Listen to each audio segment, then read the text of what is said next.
Welcome to the Bladtcast. Yeah, that's right. We get the bell in right away here on the Bladtcast. This is indeed Bladtcast episode 550. Sometimes the number I say sounds crazier than others, and this is one of those times. As always, I am Christian Blatt of the Bladtcast, joined by Jeff DeRay, not of the DeRay cast, but the Jeff cast. I believe we're still about 2 or 3 years away. You said you were, some time ago, you said you were spending 10 years working on one episode. And I wanted to know how the progress was going. Slowly. Oh, okay. But mostly as someone with likely undiagnosed ADHD, what I need is the pressure of a deadline. So once we're at like 9 years, 364 days, that's when I think I'm going to do my best work. And that's when we'll get the return of DJ Tanner. At least. Hey, I mean, now that I have the new house, we got to have a whole music room. So maybe DJ Tanner will come back sooner than that. I love that idea. And yes, we are joined by our pal, Jeff DeRay. It's been a minute since we've talked to Jeff. Will Starling, will he or won't he? It's actually not what I was about to say, but then it seemed funny in my head. He was having some microphone issues, and I told him if the condition persists, please consult your doctor. I got that joke right when I said it off the air, and I stumbled over it on the air. That is what people have been coming to the Bladtcast for, let's count, 10 years. And one of the things I like about doing the Bladtcast is I consider myself fortunate to get the opportunity to turn up in a number of different places, sometimes as a guest on a show, that sort of a thing. And every once in a while, I'll find out that someone who is a fan of another show has actually been a long time Bladtcast fan. And, there's always the question of, why, but I always appreciate it. So shout out to Kyle in Pennsylvania, who just for the simple fact that he said he's been listening for 6 years, he's getting a Bladtcast t-shirt.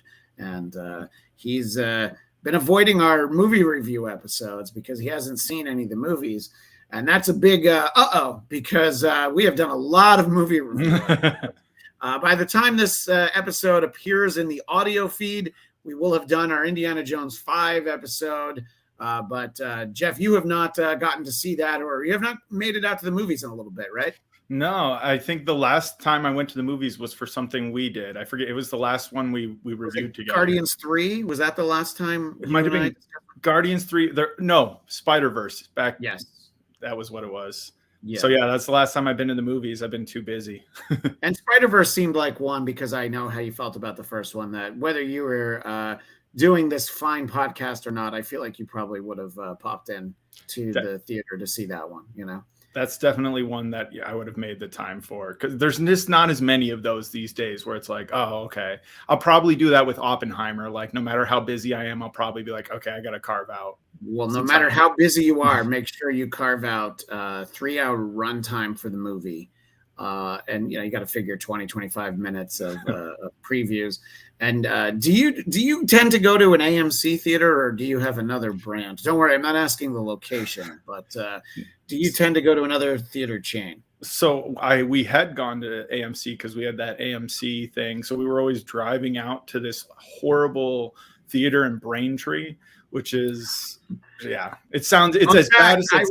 I went to college with a girl from Braintree, and she thought the names of the towns near Poughkeepsie were funny, and I'm like, honey, you're from a town called Braintree. Yeah. So you used to drive to an AMC near Braintree. Yeah. Shout out to Abby if she's a fan of the podcast. Abby from Braintree. I won't give your full name, but that was the theater where I had all those problems. Where like one of the main theaters where I was always going to see movies, one of the front channels was busted. So it's like, as somebody who works in audio, I could pick it out immediately. I could hear like all the dialogue just like buzzing where it shouldn't, because the speaker was clearly broken or like having some kind of an issue.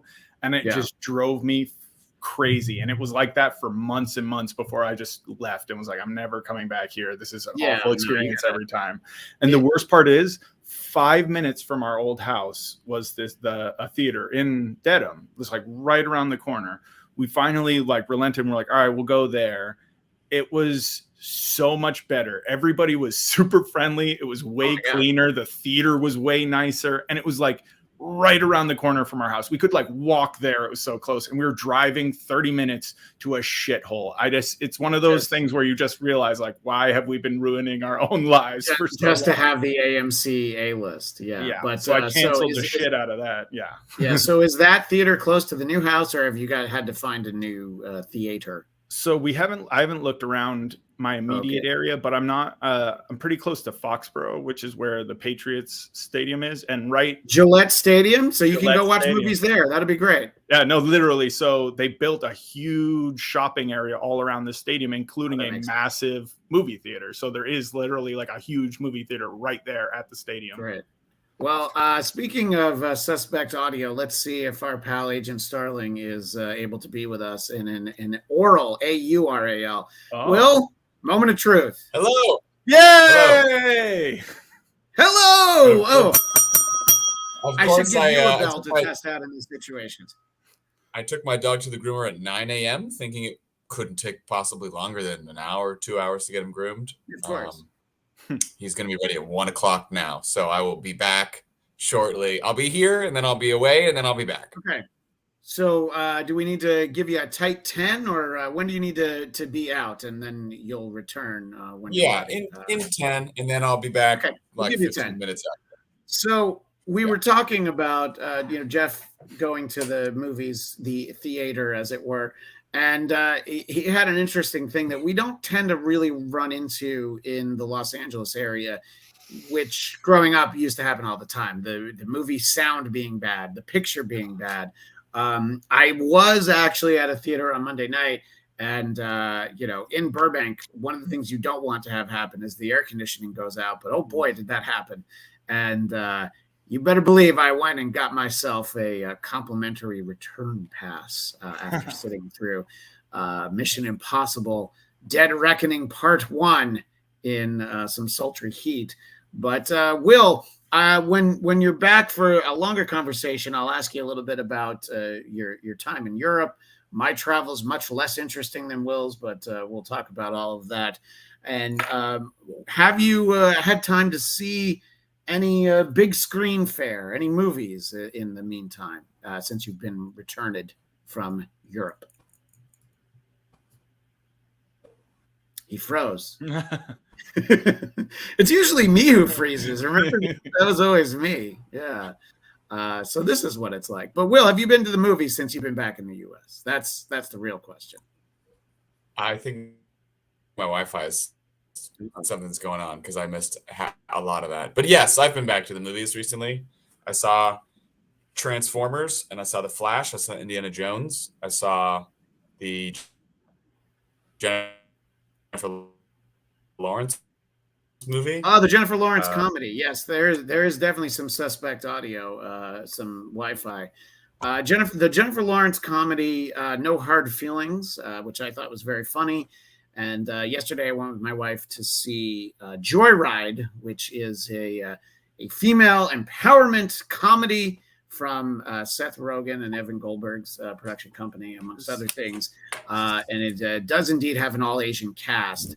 And Joyride and No Hard Feelings are two sort of like of the old school comedies. Jeff, I wouldn't say that you need to take the time to pop into the theater for those, but I think at some point, were you to be catching up on movies from this summer, both No Hard Feelings starring Jennifer Lawrence and Joyride, I think were both actually really fun and a little bit of a break from the big screen fare. Will, Jeff has not had a chance to see Flash.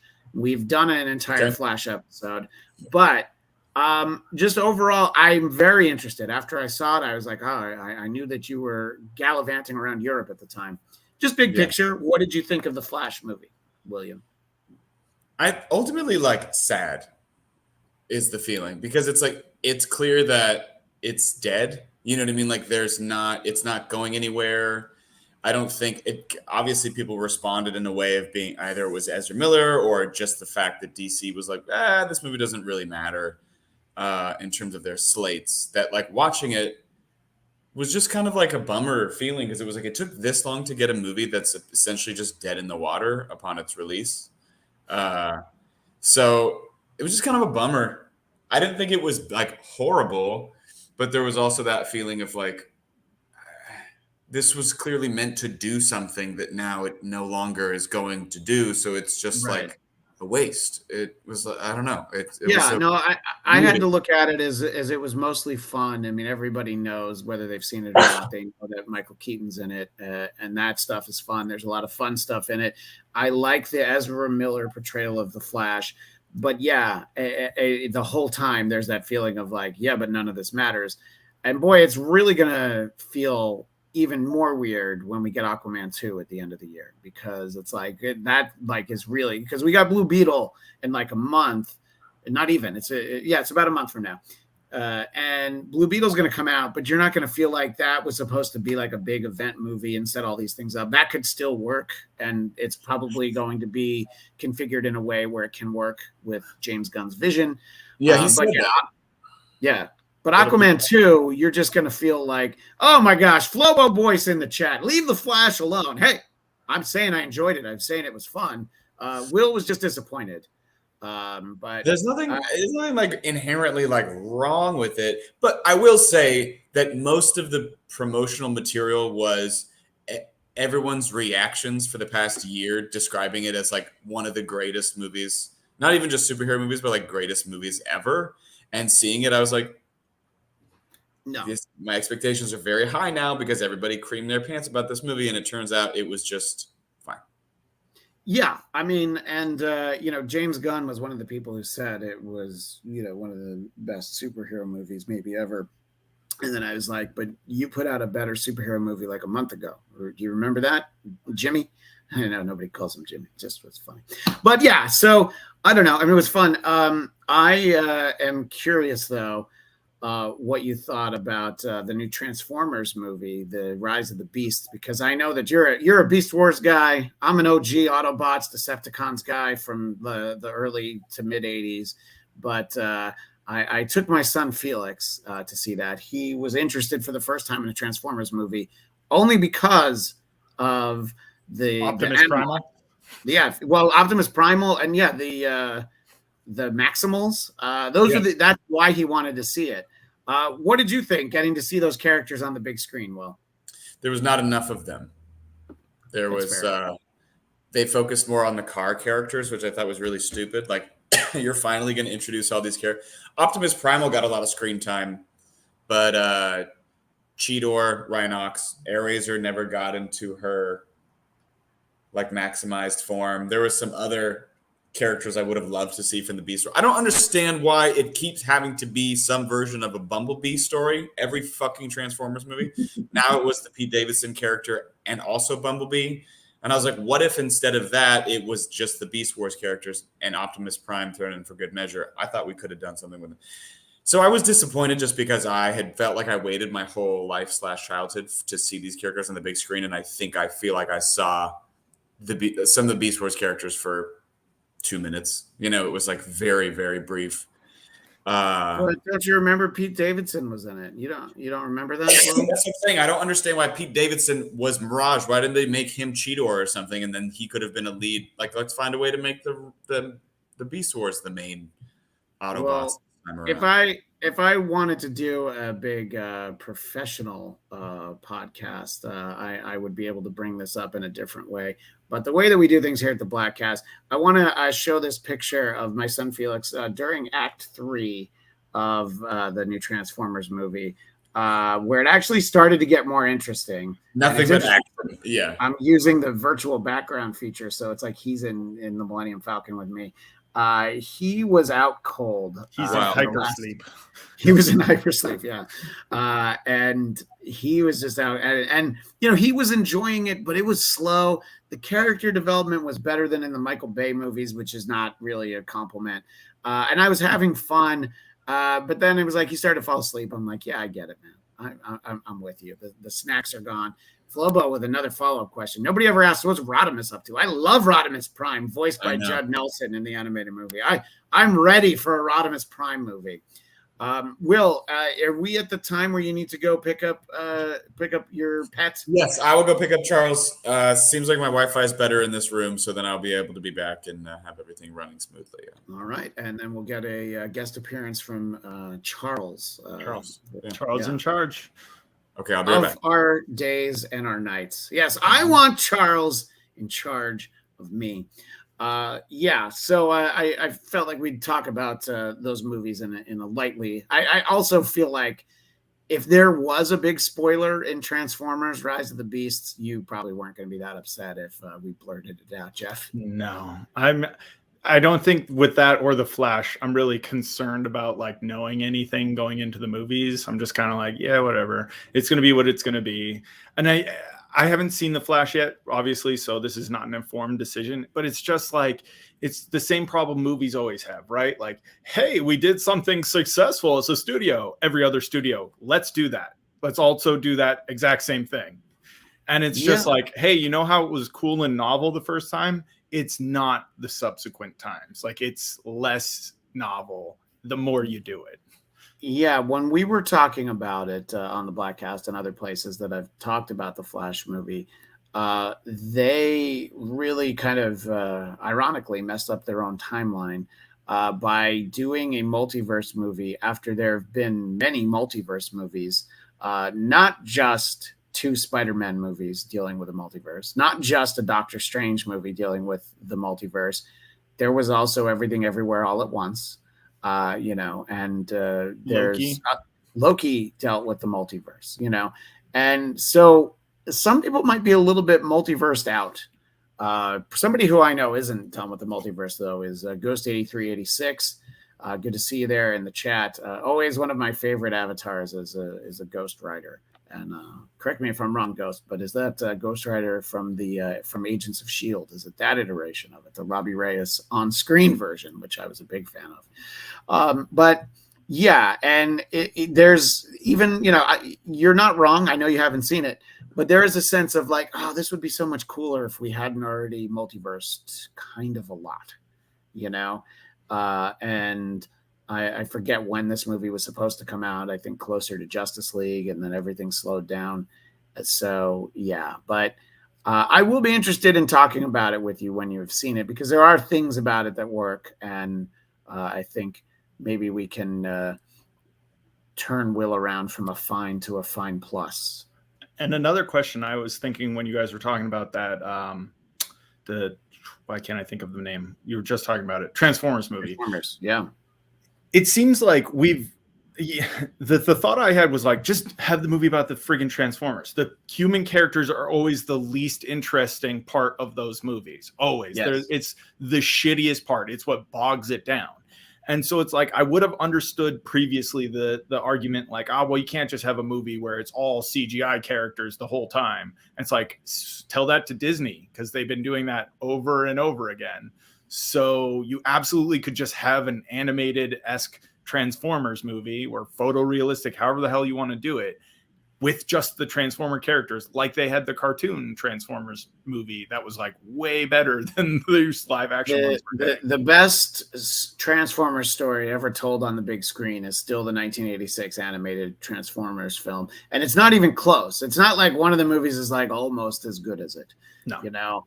I mean, also to see that as a child and just watch Optimus Prime and some of your other friends, just relentlessly, mercilessly murdered. It's it's a journey. It's a special moment of coming of age for any young child to watch their heroes gunned down.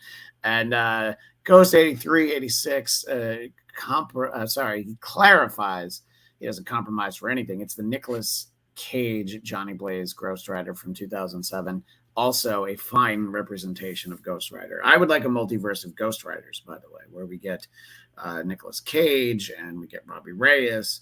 I'm ready for a cosmic Ghost Rider movie. I feel like we're skipping a few steps though if we jump right to cosmic Ghost Rider. I don't know how you feel about that, Jeff, but Skip I'd like to see it. Maybe that's what you need to do. You need to start skipping steps if you want to actually be on the edge, because you start planning a multiverse movie like 7 years ago. By the time it comes out, it's old hack. Yeah. So yeah, it's like you don't need to tell the story in order or anything like that.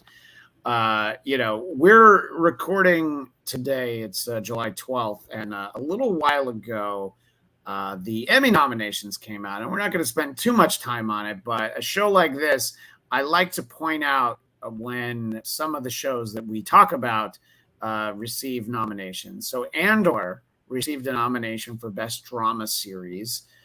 Ms. Marvel was nominated for, I believe, 3 awards.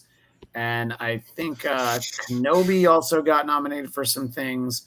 Barry, starring Bill Hader, and Ted Lasso nominated for Best Comedy Series.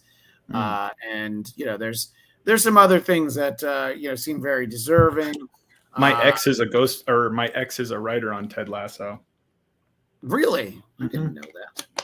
My college girlfriend is one of the story editors, writers, Sasha Garin. I'm sure his name's on all the credits for Ted Lasso. Yeah. Well, Obi-Wan is nominated for Best Limited or Anthology Series against Beef, Daisy Jones and the Six. Don't know what that is. Fleischman is in Trouble. I don't know what that is. But also nominated against Dahmer, Monster Story. So let's go ahead and say, nice to be nominated, Obi-Wan. That was my thought when I saw that category. But look, it has been a fine year for television content. What did Miss Marvel get nominated for? I was looking for that while I was talking. I think no, I know. I was trying to see which awards it was. Did you watch that one? I can't remember if we ever talked about it. I did. It was just kind of boring. I don't know. I feel like they do a lot of these teenage girl superhero tropes more so because they're trying to like counterbalance everything having been the teenage boy superhero, right? But it's just like, I feel like they have trouble telling more than one story. So it's like you've seen this story once and then you just keep seeing it over and over again, right? Like that was my problem with the Kate Bishop in Hawkeye being the exact same as Miss Marvel, being the exact same as another one, Ant-Man's daughter.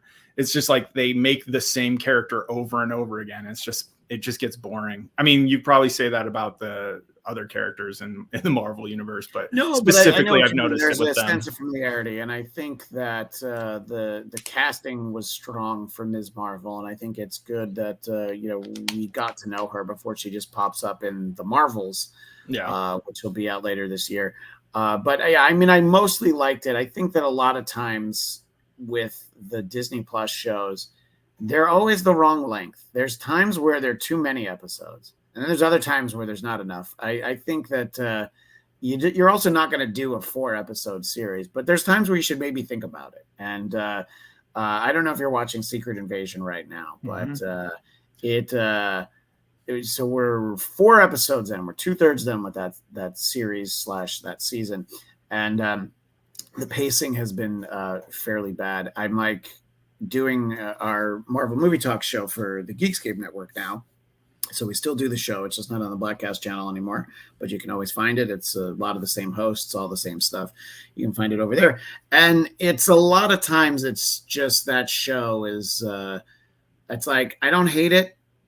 Oh, this is an interesting scene. Oh, I like this interaction, but it feels very disjointed. It's very tough to get excited about it. I feel like I'm not invested in the characters. There are characters I just do not care about. And Jeff, you've known me long enough. You know I have a bit of a Emilia Clarke problem. That she is a franchise destroyer by coming into the Star Wars universe in Solo, and one of several Terminator misfires. So she's not the only one that's a bit of a mess, but she's in that one. We have her as a character, and I'm just waiting to start caring about her. Ghost is enjoying Secret Invasion, and I will say I'm enjoying it more than I'm not enjoying it. But the 4th episode, I won't go into any spoilers, there's like the first half of it felt like paint drying. It's literally people at a table reading poetry to each other. I'm like, what? And then the second half, there's like cool stuff happening. And the problem with this show compared to the other Marvel shows that we've gotten thus far on Disney Plus, and tell me if you feel the same way, Jeff, it just feels small. It feels cheap. And the other shows, this is the first time where I felt like it felt cheap. You can argue about some of the VFX on She-Hulk, but it didn't feel cheap the way this one does because the stories they were telling were small enough where it worked. But this is supposed to be on a big scale. There's big things happening.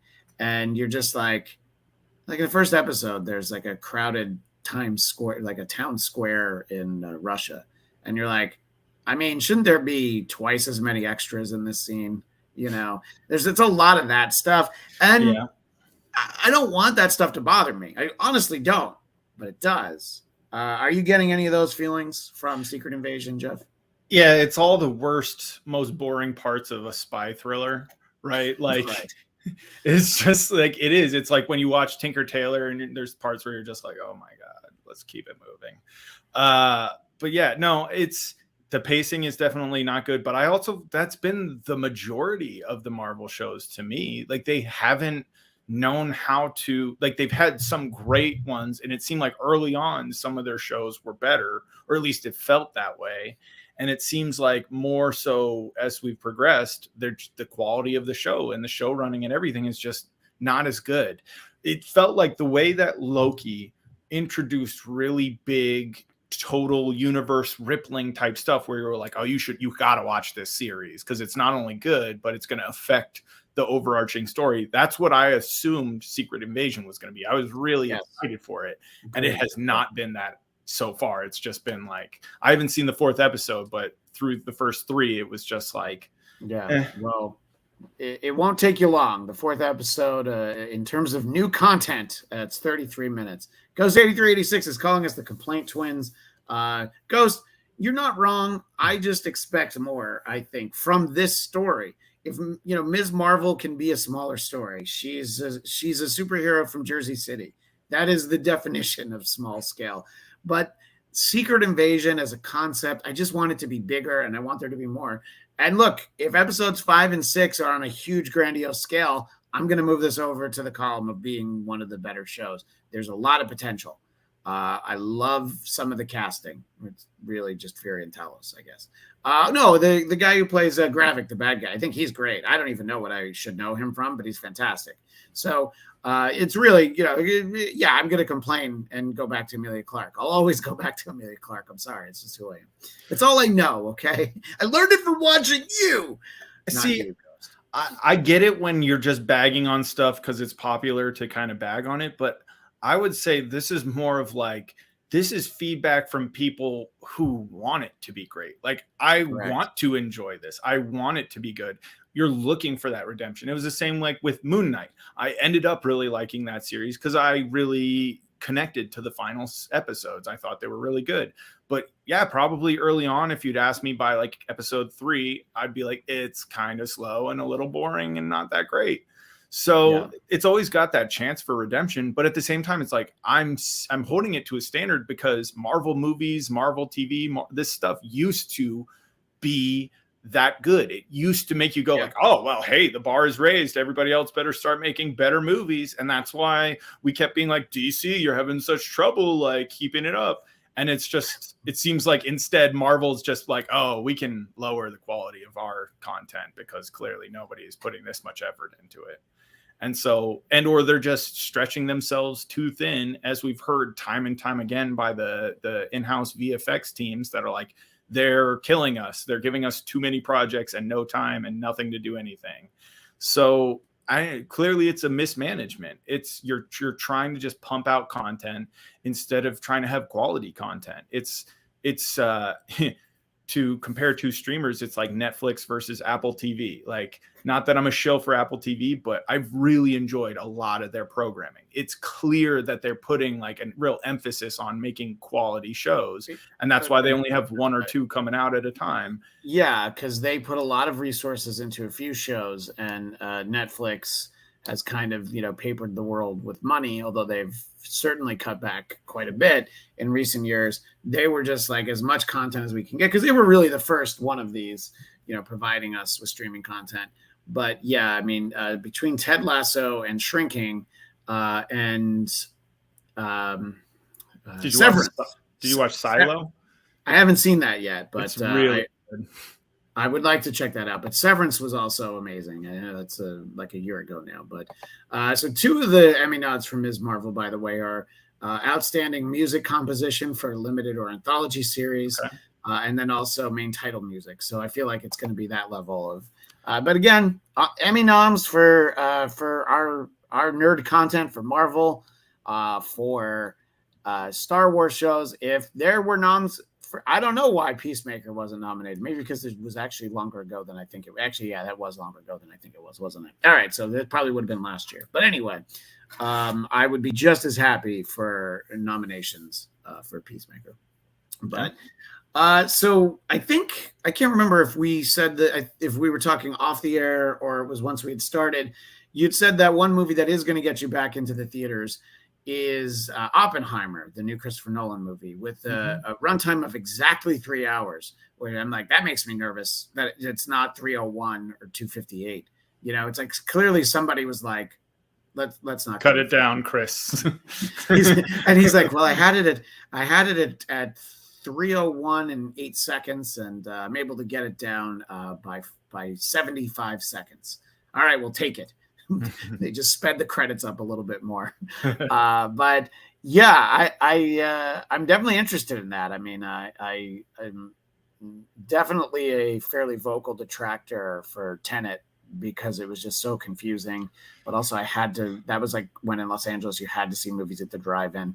So, sometimes there's distraction because somebody turns their headlights on or whatever. No. And boy, if there was ever a movie to be locked in, I was like, I liked some of it. I liked some of the performances, but I felt lost in that movie. Well, I remember doing some more or having read some, because I found that movie, I haven't loved the last couple of Christopher Nolan's movies. Dunkirk didn't really do it for me when I first saw it. Agreed. Yeah. And Tenet wasn't my favorite because it was I think the thing that always comes to mind is it was too clever by half. It was just like, it was trying so hard to be this thing. And I remember reading something somewhere where it's like the whole movie is basically ripped off from an old tablet that's a what's it called? When a word's the same forwards and backwards. Why can't I think? That's not a cipher, but I know. Oh, a palindrome. Palindrome. So the whole movie is based on being a palindrome, right? If you look at it, it starts off up to a point and then it flips and goes back to the beginning, essentially. Right. And it's the word tenant's a palindrome. A lot of the words that are like main characters' names and other things are all from this big squared palindrome thing that's like an ancient artifact. And it's like, it just, when I saw that, when I was like, oh, you literally named your main villain, your main this, your main everything off this one old artifact, it just felt less original, less interesting. I don't know why. It just made it whole movie like, oh, it's not even as clever and well thought out as I thought it was. It's just kind of whatever. Well, I am optimistic. I am Oppenheimer-tomistic. That didn't really work, but that's all right. I'm going to stand by it. I'm very interested in seeing that, and I will not be seeing it opening weekend, but I believe I'll be seeing it Monday or Tuesday after it comes out, a little bit after the release of this episode.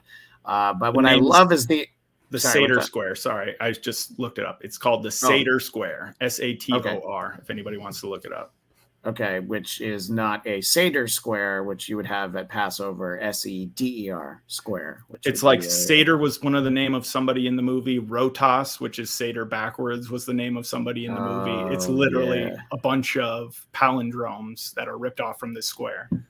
I forgot about that. Okay. Well, that's interesting. But what I love is this idea that people are, because they both open the same weekend, it's the weekend of Comic-Con, ironically, people are doing the double feature of Oppenheimer and then as a chaser, the Barbie movie. Because I live in a house with a 5-year-old girl who it is kind of lost on her that this is it seems to be a bit of an ironic take on Barbie. It's a little bit more for the adults. Boy, is she excited for that movie. Enough so that my son, who was like, man, I don't want to see it. One, he remembered that there's snacks at the movie theater, but then he's like, well, it kind of looks funny. So I'll be seeing Barbie before I see Oppenheimer, but that's more about other members of my household. I will not see them on the same day, but I would love to talk to someone who does and see what kind of mood that puts them in. Because first of all, that's like, what, 7 hours at the movie theater, maybe. Jeff, how many times do you think, if you were at the movie theater for 7 hours, how many times could you refill that bucket? Oh, I've literally done that before. So back in college, we used to go to this big 30 theater movie theater in downtown Boston, right. And I would map out movie times from the start of the day to the end of the day. And we would just go we'd buy the first ticket and then hop to like 4 other movies. So I think I would do about one bucket of popcorn per movie. So probably about 4 or 5 refills. Well, as I mentioned yesterday, I went to see Joyride with my wife in the afternoon, and the night before I'd gone with my pal Eric Connor, who has been on the Bladtcast and some of my other shows a number of times. We went to the early screening for the new Mission Impossible, and I, for the first time, because I had gone the night before and I was going in the afternoon, I actually didn't want popcorn. But don't worry, Jeff. I bought a Chipwich, and there was some other candy and stuff that I may or may not have smuggled in my cargo shorts. People make fun of cargo shorts, but you're glad you have them when you got to smuggle stuff into the movie theater. And anybody who's wondering about the new Mission Impossible is, do you like the other ones? Then don't worry, you'll like this one. If you don't like the other ones, this isn't going to be the one to win you over. If for some reason you find aspects of them hard to believe, or you've gotten tired of some of the shtick, this is probably going to not be the one that you're like, oh, they've found a way to make it new and fresh. It is very interesting. There's some cool stuff. And to me, it continues to be a testament. Something said on this show many times. I'm in awe of Tom Cruise. One, because he's as old as he is, and he still, has scenes where he's running and he's doing stunts where he's, doing them himself and all that kind of stuff. But I was even making jokes with my friend Eric before the movie started about I wonder if David Miscavige's missing wife has a cameo in one of the crowd scenes. And damn it, by the time I'm into the movie, I don't even think about any of that stuff. I'm so wrapped up in Tom Cruise on the screen. He's so good in, same thing with Maverick. That's the most recent time I saw him. You forget that maybe he's got an interesting lifestyle. You forget about him jumping up on Oprah's couch talking about how much he's in love with Joey Potter from Dawson's Creek. There's a lot of things to forget about, Yeah. And he's great in this. And I had just caught up with the previous one. I blame my poor son Felix gets blamed for my wife and I being a full Mission Impossible movie behind. For a number of years we were. So the previous one to this was 6, which I think that one's called Rogue Nation, but that one's called Fallout. Rogue Nation was the one we missed because Felix, his due date, he came like 2 weeks early. So we didn't get to it. And then by the time we finally got around to getting it, it's an adorable gift of the Magi moment where we each bought the Blu-ray for the other for Christmas the next year, because it's like, oh yeah, we should watch this. Hashtag physical media forever. So then we finally got to that one, but by that point, Fallout was out, and we just hadn't gotten to it. It's not that we didn't want to see it. So for now, I'm finally caught up on Mission Impossible movies. Unfortunately, my wife is now one behind. She's so maybe by the time we get to Dead Reckoning Part 2, she can be all caught up. But I don't know. I mean, the second one, the John Woo one, was definitely not great the way that I remember it. But in general, I like all of them, and this one is no exception. It's big screen, big budget, Hollywood excitement, and when you want a departure from that, Joyride, No Hard Feelings, 2 very very nicely done, very funny comedies. I don't want to say too much about either of these movies, specifically No Hard Feelings. I just think people should go see it. And it's a very funny, but it's a very sweet story. And the way I was describing Joyride was bridesmaid level laughs and a shocking amount of heart and emotion from that level of comedy, though. The mixture was really good. So I recommend both of those. But I'm sure we'll get a chance to talk Oppenheimer once it comes out, Jeff.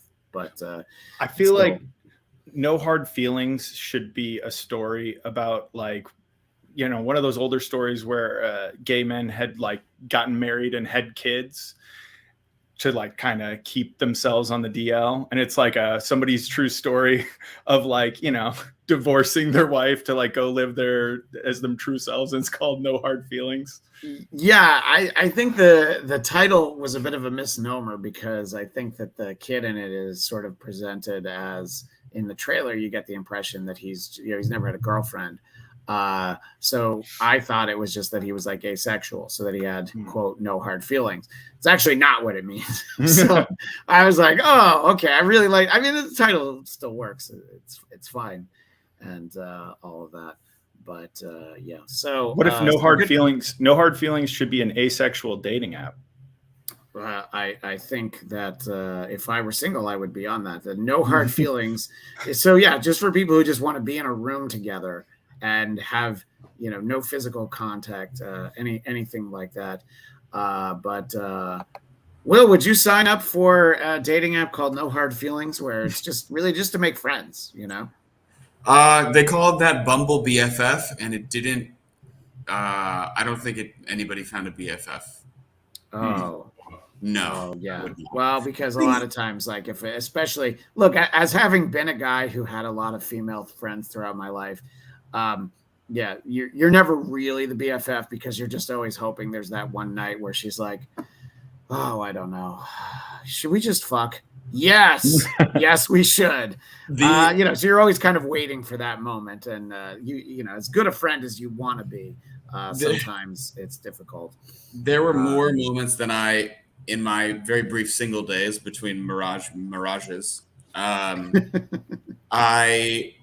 The amount of girls who, after a first or second date, like wasn't a thing. I appreciate honesty. So if somebody's like, that's not really for me, I'm like, fantastic. Now I don't have to waste my time anymore.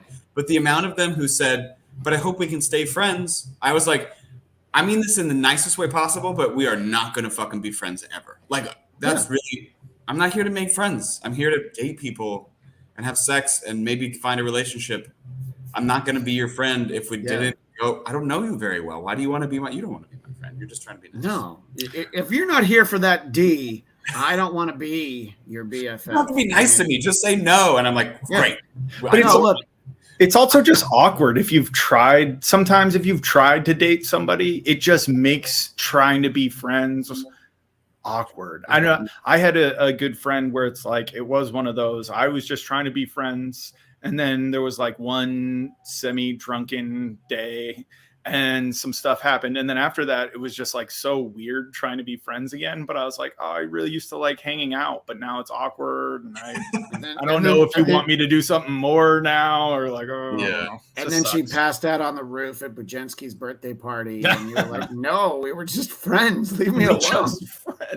No, with that one, I literally had a text conversation at one point where I was like, I will never F you. Like, please stop asking. Like, it's not going to happen. To be fair, Jeff, you've sent the same text to me, and I did finally get the hint, though. It took me a while. I was going to say, we've taken in stride, I think, amongst us, but yeah. We all got to send that text sometime. Yeah. Earlier, we were talking about, you know, the reason I asked you, Jeff, if you went to an AMC movie theater for your cinematic offerings is I have noticed a trend here in Los Angeles that in an upcoming episode, I'll tell some stories about some of my travels. But I went to an AMC theater near. It was in the suburbs outside of Rochester, New York, and I went to go see Asteroid City, the new Wes Craven movie. Not Wes Craven. Wes Craven's amazing. I would love a new Wes Craven movie. Yeah. Wes Anderson movie, and kind of like the way I was talking about Mission Impossible is like, do you like what you've gotten from Wes Anderson recently? If the answer is yes, you will like this. If you feel that you've been getting diminishing returns, it's kind of going to feel like that. Some great character work, some wonderfully written scenes, and it's all kind of quirky. It's all visually very beautiful. There's a cool framing device. It's a good movie, and I like his movies, so I'm willing to always grade on a curve. But if somebody has like, yeah, I haven't liked the last three, this isn't the one that you're gonna like. But Asteroid City, I would say, is it's worth a look. But I'm saying that every movie I've seen this summer is worth a look. But I think that everything we talked about has been. But what I noticed when I was at this theater outside of Rochester, New York, which is, for people that don't know, upstate New York, it's like almost Canada. It's like a little ways away from Buffalo. It's pretty close to the Canadian border. So just knowing where it was might help. But when the Nicole Kidman pre-show that we get at AMC was on, no one responded in any way in Rochester. There was nothing. You could have heard even the crickets stopped chirping. And when you go in Los Angeles, people applaud when it starts. Sometimes you have people talking along. And our friend Jeff Williams, who has been on this show and I've done other shows with, he was commenting on it, and I was kind of responding. Our pal Dominicus Saxon jumped into the chat, and he's like, "What are you all crazy?" Like the idea that people make such a big deal of it. But it's so dramatic. And my son Felix has seen enough movies at AMC now. If he sees the AMC logo, he says, "Daddy, they make movies better." And I'm like, "Yeah, the nice lady told you that, didn't she?" By the way, before I saw the new Mission Impossible, she came up on the screen and I booed. And I explained that's for Tom. And I may have gotten a chuckle, but the guy next to me, like, he just kind of looked at me when I booed, and I was like, "That's for Tom." And then everybody, I think, understood. Will, I know that you don't usually go to AMC, although where you live now, that is probably closer to you. But you've seen that pre-show enough. I know I went to Shazam with you. Yeah. Have you found that people are overly engaged in the AMC movies pre-show? I find that nobody gives a fuck. I don't ever feel like when I'm in an AMC theater, people are like, "I can't wait to see Maria Menounos talk about the 20 or whatever it's called now." And then for all of this to end with Nicole Kidman telling me that this is where I belong, like, to me, I feel like maybe it's because it's how it makes me feel, which is a deep sigh and groan. That's how other people feel. I don't think I've ever experienced people being like, "Nicole Kidman's fucking, yeah, she brings the movies back. Like, we're here and she's here. We're doing it together." I usually chant "Eyes Wide Shut, Eyes Wide Shut, Eyes Wide Shut." That's what I said. The first time I experienced it was Don't Worry, Darling, which was a film I was very unkind to on this podcast. And it's the only time I can think of where I was rage tweeting after a movie ended. And I declared that anybody who tells me that they liked this movie, I'm going to think is stupid. And I know, Will, you and I talked a little bit about it. And I did receive a comment from a friend who's like, "Oh, so I'm stupid now?" And I'm like, I mean, in that moment, I felt that way, but no, you're not stupid. You guys know this person though, so at some point we can talk about it. It's not Brzezinski. You might be like, no, you might be right. I couldn't remember that movie, and I just looked it up, and I was like, somebody liked that movie, right? Well, Will, you didn't hate it, right? Or am I wrong about that? Or Casey didn't hate it. I kind of forget what Casey it was. Didn't hate it. I didn't hate it. Usually there's things I try to find, like, what do I like about all movies, including like The Flash or Transformers, right? There's always something. Sure. The aesthetic was beautiful. The Palm Springs mid-century modern like feel. I was like, I'm in 100% on this thing. And I think it would have been better, and I would have been more forgiving overall if the twist wasn't what the twist was. If there was actually not that twist, if didn't it even need that twist. was a self-contained story, right? But it's the what I often refer to on this show as the M. Night Shyamalanization of storytelling, where you feel like you've got to go, whoa, what the?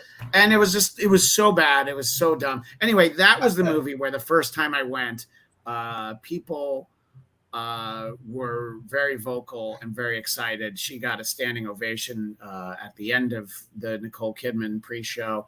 And I feel like I can characterize this in a way. Will, you're more in touch with the community, so you tell me if I shouldn't characterize it this way. It was the contingent in the theater who was excited. It was the gays. And they were very vocal. They were very excited. She looks great in it. I do understand sort of where it comes from.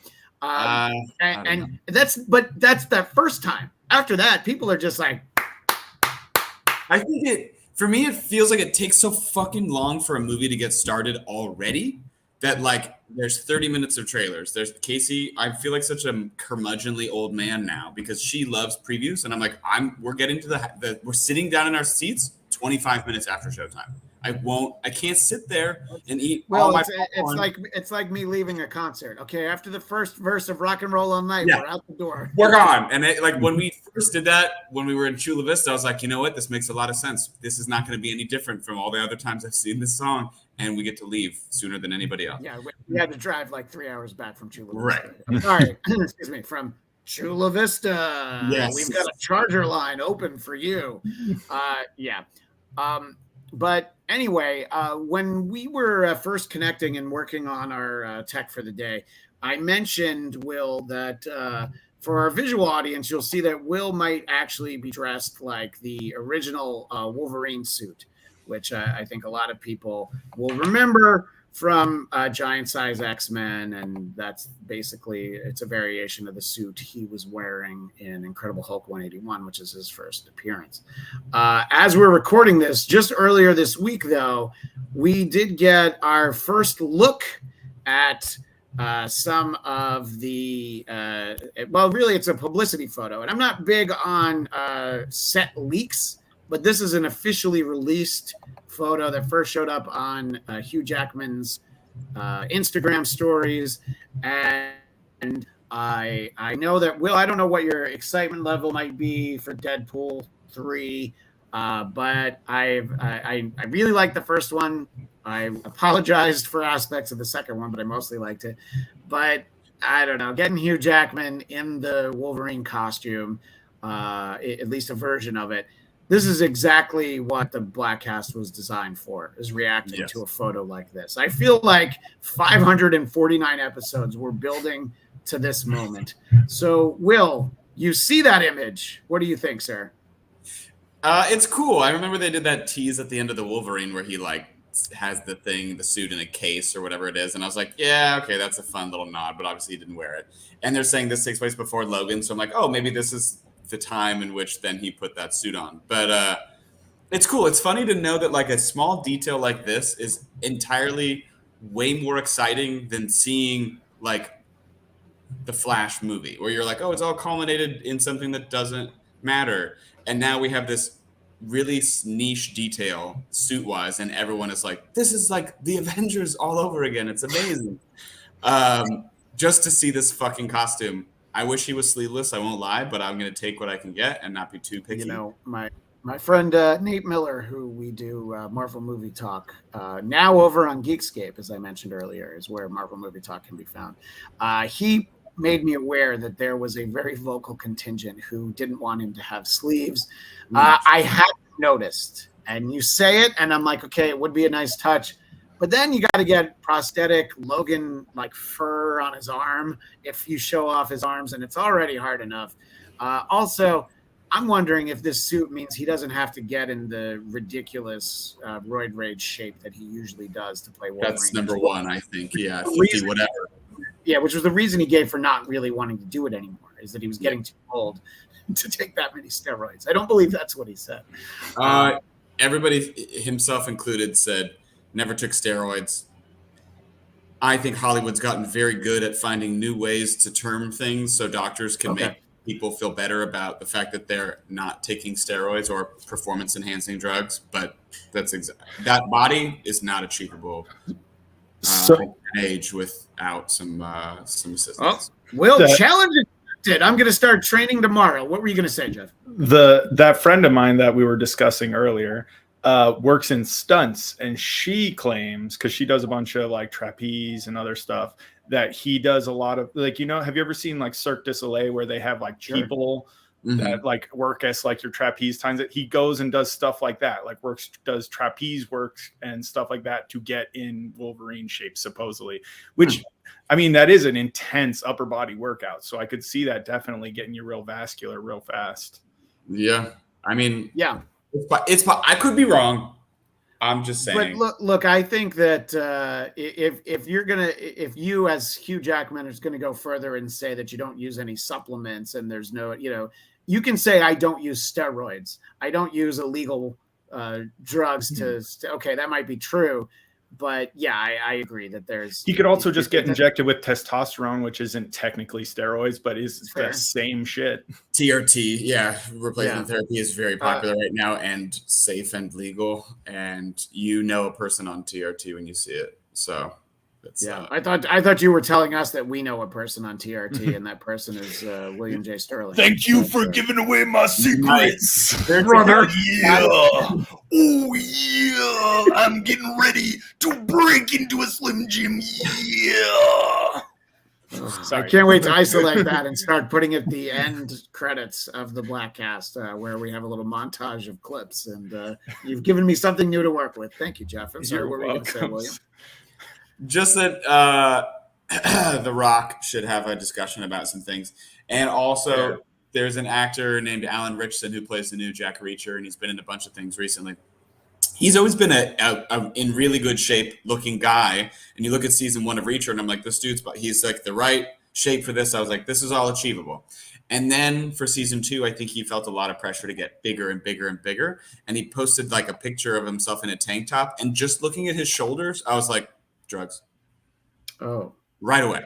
It's just different. Your just muscle mass looks different. Your body holds this shit differently. It's also one of those things. He's been, because he played Thad, the linebacker in Blue Mountain State, which was a hilarious show from forever ago. Soup never would work today. But anyways, so he's been like ripped for over a decade. 20 years. There's no way you are that good of shape for that long and then are able to grow natural muscle with any kind of speed. Like when you have worked out that long, it takes that much longer to grow your muscles because they've already like figured out what they're doing. Yeah. All the headlines when they say like so-and-so put on 20 pounds of muscle to be in this part. I'm like 20 pounds of muscle and how long? It's not that's unbelievable. You look at the fact that professional athletes will only maybe get like 10, 15 pounds and then shed part of it once the season starts. Yeah. That's like actual muscle. That's like functional. All this other stuff. It's like maybe they gain 20 pounds, but not 20 pounds of muscle. Like, come on. Yeah. To close the book on this part of the conversation, I do like getting to see this version of the Wolverine suit on Hugh Jackman from the set of the movie, but I feel like people should really agree with me that what we really need is the brown and tan suit, because all the best Wolverine stories all happen in the brown and tan suit. And my pal Jordan Bloom, who was the showrunner of the MODOK series, and has a great comic book series that he co-created with Patton Oswalt, now available in trade paperback, called Minor Threats. He agrees, and he actually made this point on social media before I did, that if only it was the brown and tan suit. And I agree.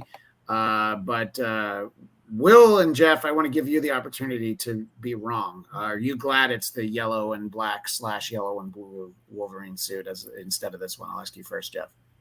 No, I mean, frankly, it's not good enough because it doesn't have the cool slash things. Like, basically, you either perfectly recreate X-Men 97 costume or this one, or you go fuck yourself. End of conversation. I love that. Oh, that's another clip I can pull for the end. His fuck yourself. End of conversation. What do you think, Will? Do you? I think you have an affinity for the yellow one, but I'm not sure. I do have an affinity for the yellow and blue just because that was watching the animated series as a kid. That's just what I always recognized and I always knew, and I always thought that was the action figure I had. I wouldn't be surprised if he does wear this suit at some point in the movie. This is I feel like the attention to detail and Ryan Reynolds being able to make the argument of like, hey, no one ever even sees my fucking face in this movie. So you're going to wear whatever we say you're going to wear. And we're going to have a great time. And like, they're friends. I wouldn't be surprised if we see a couple versions of suits for him just for shitting. That's what I'm wondering. Yeah. And I'm wondering, are we going to get his alter ego Patch, who hangs around Madripoor just. I can easily see one of those, like your dress up vis-a-vis like Pretty Woman, where he's like coming out of the dressing room in his different Wolverine costumes. Yeah. Oh yeah, it's like they've done that on Doctor Who with a new Doctor, where it's like, what about this scarf? No, it's outdated. Yeah. Well, speaking of outdated, this 550th episode of the Bladtcast has already gotten outdated, but for our our visual audience, I'll just say wink, wink, stay tuned. Everybody else, we'll see you next week. But until then, I always want to let everybody know where I can be found on Twitter and Instagram and Threads at Christian DMZ. Jeff, do you even know what Threads is? Is it not? I've heard about it. It's a clothing thing. Close. It's actually Zuckerberg's attempt to take down Elon Musk and Twitter. And whether they fight in a boxing ring or not, it's really Threads versus Twitter, and that's where I can be found. Will, are you on Threads? I am on Threads. Just Will because Sterling underscore? Instagram, they're like, claim your name, and I was like, I gotta claim this name before that old fucker does somewhere. That's the same thing I did. Yeah, the same guy who has at Will Sterling on Twitter. But yeah. So you're at Will Sterling underscore on Threads. I'm just Twitter. After all these years, I've had to embrace the underscore. Like, it is what it is. All my things are the underscore. It's not too hard to remember anymore. It's not. No, we're used to it. When it was Will underscore Sterling underscore or whatever, that was too much. And Will, was it? Was that a thing? I forget. You had something different at one point. I only know because at some point this year I re-listened to Bladtcast 1, which is something I keep putting off, but I want you and I to go through some of those clips at some point. But I always come up with other content that seems more fun. But also, I was going to say something that I just completely forgot what it was. Look at this asshole. Oh, that's the guy. Look at that jerk. Your fucking grandkids and shit. Will Sterling. Lovely grandchildren. Posting about hockey December 4th, 2022. Fuck you, Bill. So, Will, your book will be available for pre-order a little bit later in the year. In December. Also, in December. Will at Will Sterling tweeted about hockey in December. My book will be available this coming December. Yeah. Also December. Also about hockey. Of course. It's about hockey. Yeah. Your podcast that you do with your pal Craig Smith and occasionally with me as a guest, History Rated R, can be found wherever podcasts can be found. Isn't that That's true? right. New episode coming Friday. So we took a little break so I could travel and not do podcasting for a while, which was great. Yeah. Well, if you want to hear about travel, then you're going to want to join us next time on the Bladtcast. Welcome to the Bladtcast episode 551. It's been so long since I've gotten together with my pals Will Sterling and Jeff Teray, but yet here we are back again after such a long delay, so many times. Actually, before the last time we got together, it actually had been a while since the three of us had done a show. I wasn't even able to go through the list and find the last time the three of us did something together. But I might not have even told you guys, you might not have seen on the feed. I did a Bladtcast with Bujensky, with Liev, excuse me, on the roof of his apartment building across from Angel Stadium. And we ostensibly talked about Ted Lasso. That was the concept. That's how I bribed him, that and a 30-pack of Coors Light. Because he's not drinking Bud Light. That's right. But anyway, yeah, he's definitely not. But he was always drinking Coors Light, so it really didn't change anything. So I've had him on more recently than the two of you prior to episode 550. But I am indeed joined by Jeff Teray and Will Sterling again. And Will, I do want to talk to you about some of the travel you did, some of the travel I did, and Jeff has bought a house. But I did want you to weigh in on how did you miss out on getting cast as the new Superman? I received a message from someone who asked me that, and I pointed out to them that you did actually audition for Superboy, right? They asked you that question seriously? Yeah. Somebody who is a fan of the show. I mentioned him in the previous episode. This guy Kyle in Pennsylvania, who's been listening for 6 years. He's also a fan of Who Are These Podcasts, a show that I've shown up on a few times. But he's been listening for 6 years, and that earned him a Bladtcast T-shirt. He didn't ask for one. I was like, "So do you want one?" He's like, gave him the shirt of that guy that got 400 some episodes in. Was like, "You guys talk about politics." Yeah, it's that guy's shirt. Yeah. Which, by the way, Dominicus Saxon has tried to get that guy's shirt, and he will not turn it over. But I wish my team was that well connected, and I had that many important credits that I would even be in the running. But no, nobody ever called me even to come in and to give it a shot. But I did audition for Superboy, yes, and I didn't. Clearly, no. But when you saw that season of Titans, you weren't like heartbroken that you didn't get to be a part of it, right? That listen, to me as a person who just wants to make enough money to pay my bills doing these things, like that could have been career changing, just That's a great point. Scope wise, right? Yes, I have my issues with the writing of that show and couldn't watch it past a certain point just because I was like, this is not for me. But I do kind of want to move past the feeling of being like, if I don't like something, I'm not going to get out in the world and say like I think it's trash. Like people love the CW shows, and there was a clear stopping point for me, which was like season 3 of Arrow and season 2 of The Flash, and those shows went many more years after that. And I was like, if people love it, God bless, but not for me. And Titans was one of those things. I like that. I like that approach. Whereas I call people stupid when they don't like a movie that when they do like a movie that I didn't. Will, you're in a much more zen place. Yeah, it's good to know that one of us has grown in 10 years of the Bladtcast. And I mean, if we talked privately, not publicly on a podcast, like I would give you different feelings about things. But publicly, I don't know if I should say it. But sometimes there is a movie that I feel like is pretty objectively bad. Like just everyone's like, this is fucking trash. Yeah, and we were very honest about Shazam 2. Jeff, did you see Shazam 2? I don't remember if you saw it. Yeah, when it came out for free, I saw that. Oh yeah, right. Yeah, exactly. And it was like I didn't hate it. I had liked the first one so much that it was a bit of a letdown, and there were definitely things that didn't work. It was rough. Yeah, but there were fun scenes. There were sequences where I'm like, oh, I do like Zachary Levi as the character. I feel like that is also something we're never going to see again, because of James Gunn's new regime. But I will say that one thing that's really funny to me, and it's like eating crow a little bit, how much I wanted to bust The Rock's balls about Black Adam, because all he would do is not shut the fuck up about how the balance of power in the DC universe was about to change. And then his movie came out and didn't do really, really as well as they hoped. And then they basically fired him afterward. And I was like, I guess the balance of power really did. But it made more money than The Flash, which is really fucking hilarious to me. And it turned out that it was probably more entertaining than, not probably, definitely more entertaining than Shazam 2. I agree. And I didn't expect that. Even after the movie ended, I didn't think that like, oh, I'm clearly going to enjoy Black Adam more than Shazam 2. Listen, that Pierce Brosnan for Dr. Fate goes a long way. It did go a long way. And I liked Hawkman, which apparently some people didn't like Hawkman in that movie, but I did.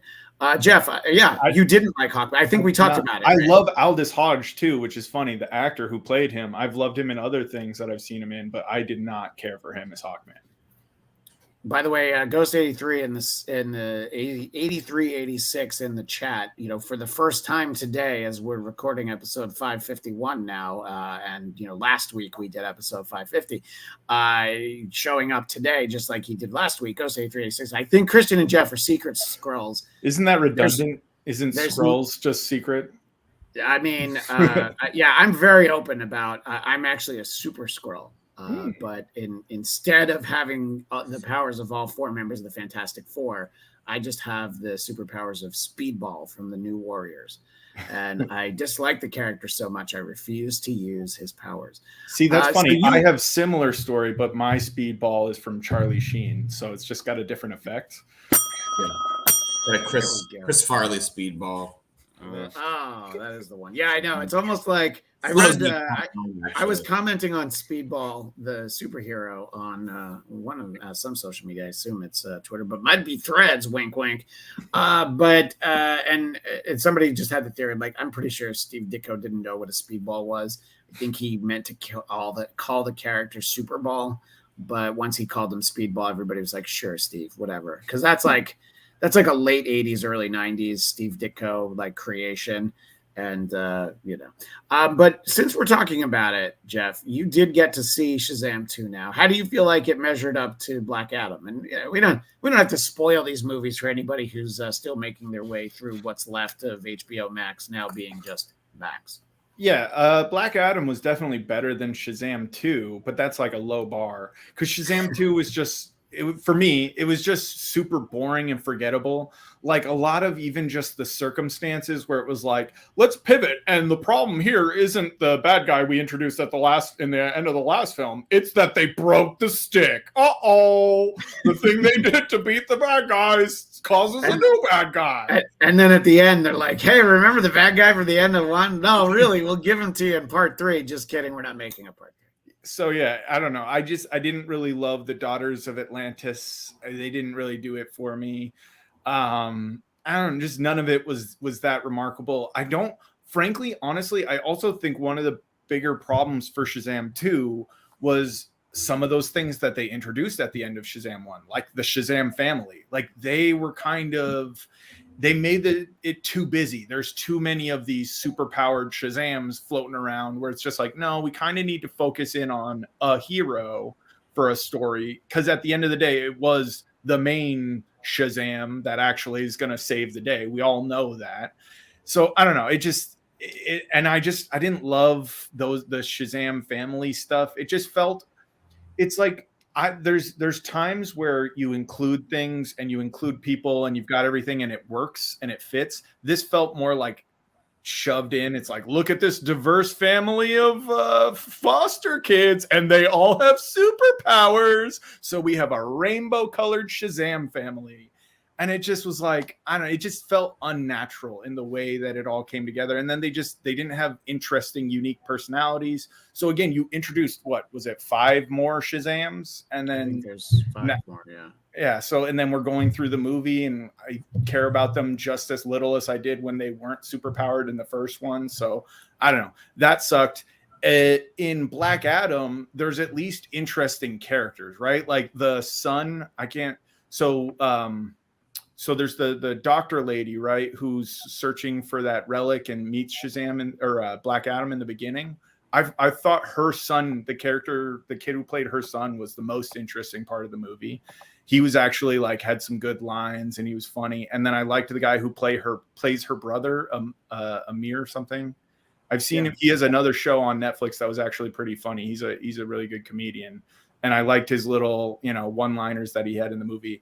And then it's like all the main characters were kind of more boring to me, like Grow Guy, Twister Girl, Black Adam. Zachary Levi was also like just really obnoxious in that whole, like he would just whine for days on end about how the movie was like better than what it was and how they were going to do all these other things. And there was an element of being like, hey man, just like for a quick second, just like shut the fuck up. Because this is making it look worse. And also, I felt this way in the first movie, but it was even more awkward in this one. And the fact that nobody sat down and talked about it. The Asher Angel child version of this character and the Zachary Levi adult version of this character are not the same person. So why does he become more funny and different? You know what I mean? Like, it should be the kid as an adult. And it is the most uncharismatic, emo-looking child who couldn't fucking joke his way out of a wet paper bag becomes the highly sarcastic, like over the top, everything is a joke. I was like, these are just not the same person. And even Casey was like, I didn't appreciate that they were very different. I was like, good. I'm glad. Like this is so glaringly obvious but somehow they fucking were like, yeah. When we discussed that on Bladtcast 533, thank you very much, with Will and Casey. And I'm reminded that episode was called Taste the Rainbow, a joke that they went to twice. And it was like one time worked. That was it. All you did once. Yeah. So you needed to pick one. But I don't know. I think that, wow, it was like February the last time that the three of us all did the show together. Because Will, you and I were talking about the time we had dinner with Bujanski. We were bringing Jeff up to speed on that. Yeah, which was like you were like, oh, we're doing episode 550 and 551 today, and I was like, we're doing episode 550, and then a week later, getting together to do 551. I'm wearing the translation. We're all wearing the same clothes on purpose. I left them here. Continuum shit. But I was like, in my memory, I was like, wait, I thought the last time we were all together was episode 500. I can't even fucking remember when this happened. All we've known is that there was a period of time where it was always us, and then Christian just systematically replaced us with other people, and now we're guests. We're just. I mean, do you guys even know that I did an episode with a talking potato? Do you even realize that was a thing? Wow. I didn't know that you're going to talk about Bujanski like that. But shut the fuck up, potato. Oh, that's one of my favorite Doctor Who things where he's like, Strax, don't get clever, Strax. I'm the clever one. You're the potato one. You're the potato, yeah. I was joined by internet sensation Cardiff Electric, whom I know through the Who Are These Podcasts universe, Okay. on episode 545. And it was an honor to be joined by an animated potato on episode 545. But that's just a perfect example of how crazy the show has gotten in your absence. So there he is. That's with his backdrop for our visual audience. That's from the episode. That's a screenshot of it. But that is indeed a potato wearing headphones. That was a guest on the show, and we talked Isn't about that Irish cultural appropriation? Well, he's from Minnesota, so and not from Canada, by the way. He is not from Canada. Don't anybody say otherwise. So that's top of my to-do list now is marking this potato episode to watch. And I'm trying to find your YouTube page so I don't forget about this. Got it. My YouTube page? Oh, yeah. The Bladtcast YouTube page. I have to watch this. It's Bladtcast. Well, I'm so glad you asked as to where it is. That is how it's spelled, yeah. It is indeed how it's spelled. And, I'm not going to tell anybody to not watch that episode. But that was a movie that I saw this summer. I went to it specifically so that I could do that episode with Cardiff. Which was to talk about the Bert Kreischer movie, The Machine. And I know, wait, you saw that movie? In the theater. I said at the time that I felt worse for Mark Hamill than I did watching the Christmas special. I feel like this was even worse than what happened to him in that car accident. That they had to add the attack from the snow monster into the Empire Strikes Back to explain why he all of a sudden looks so different.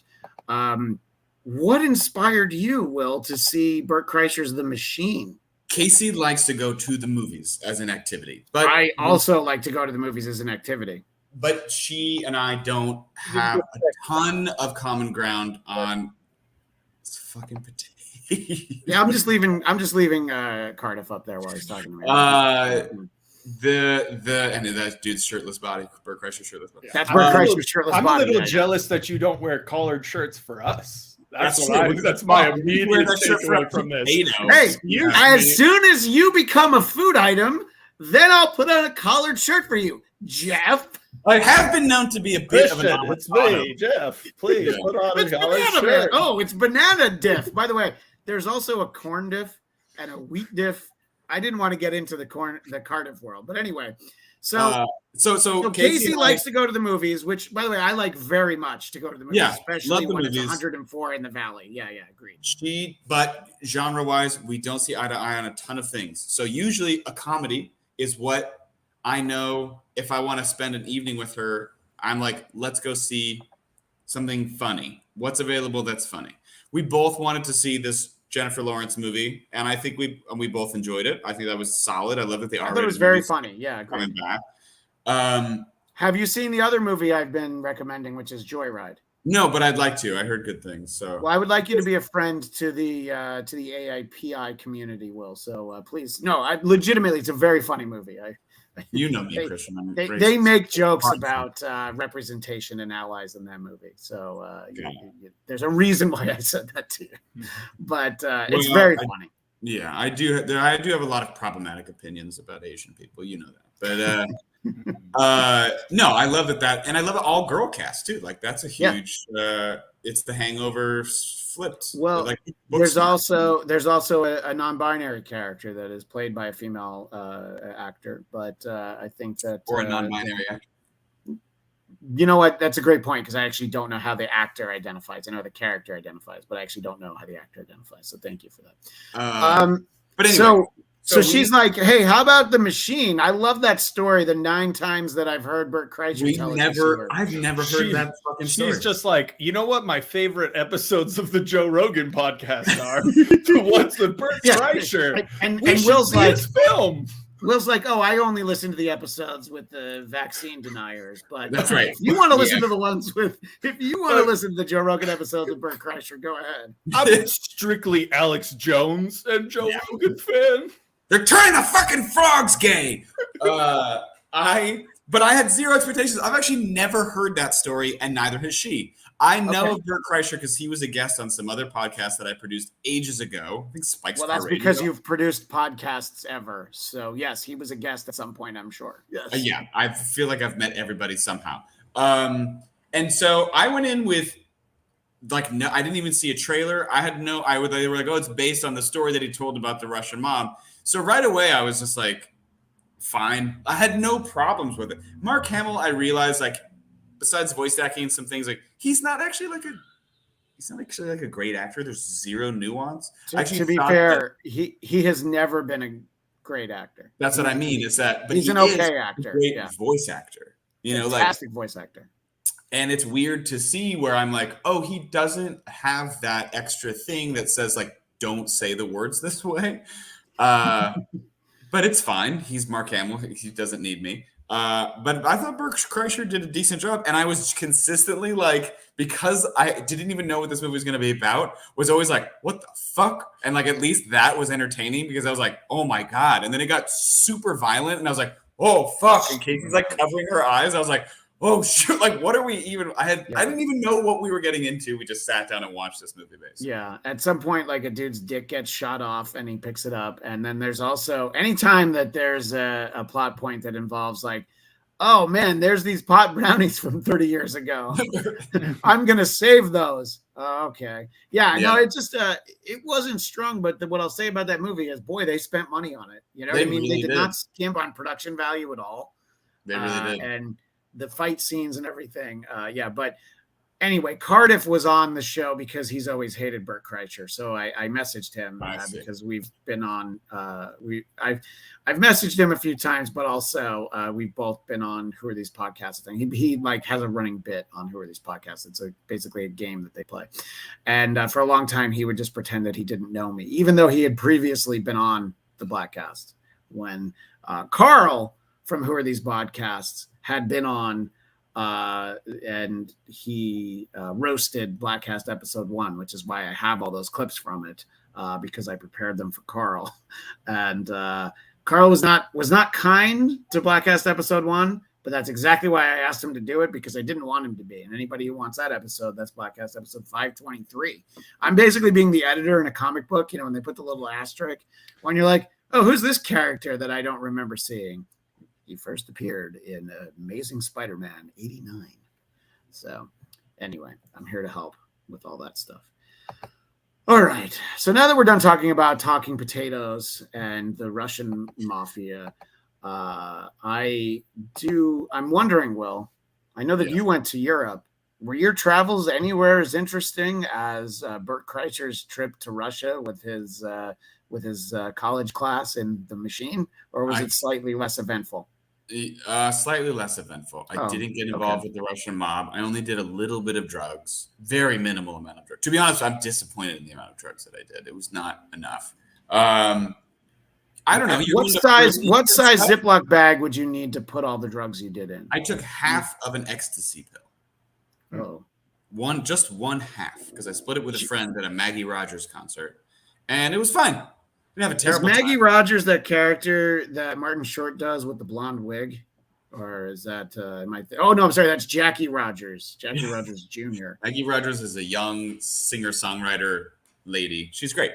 But it was fun. Went to London, Prague, and Berlin. But nothing crazy happened. I drank more Aperol spritzes across these 2 weeks than I've had collectively in the rest of my entire life. Europe loves an Aperol spritz. Now, I don't know what that is. Goulash in Prague. Oh, did you have any goulash in Prague? Great question. No goulash. No. Oh, I missed out. I'm not kidding. Goulash. I literally went to a bar when I got to Prague. Went to a bar, got goulash because I was like, gotta just find out what this is. Fucking delicious. I didn't know you'd gone to Prague. Yeah. When I did a semester abroad, and I went all around. It's the most Dennis Miller thing you've ever said. Hey, goulash. Did you get the goulash in Prague? Quink, quink. You gotta check that out. I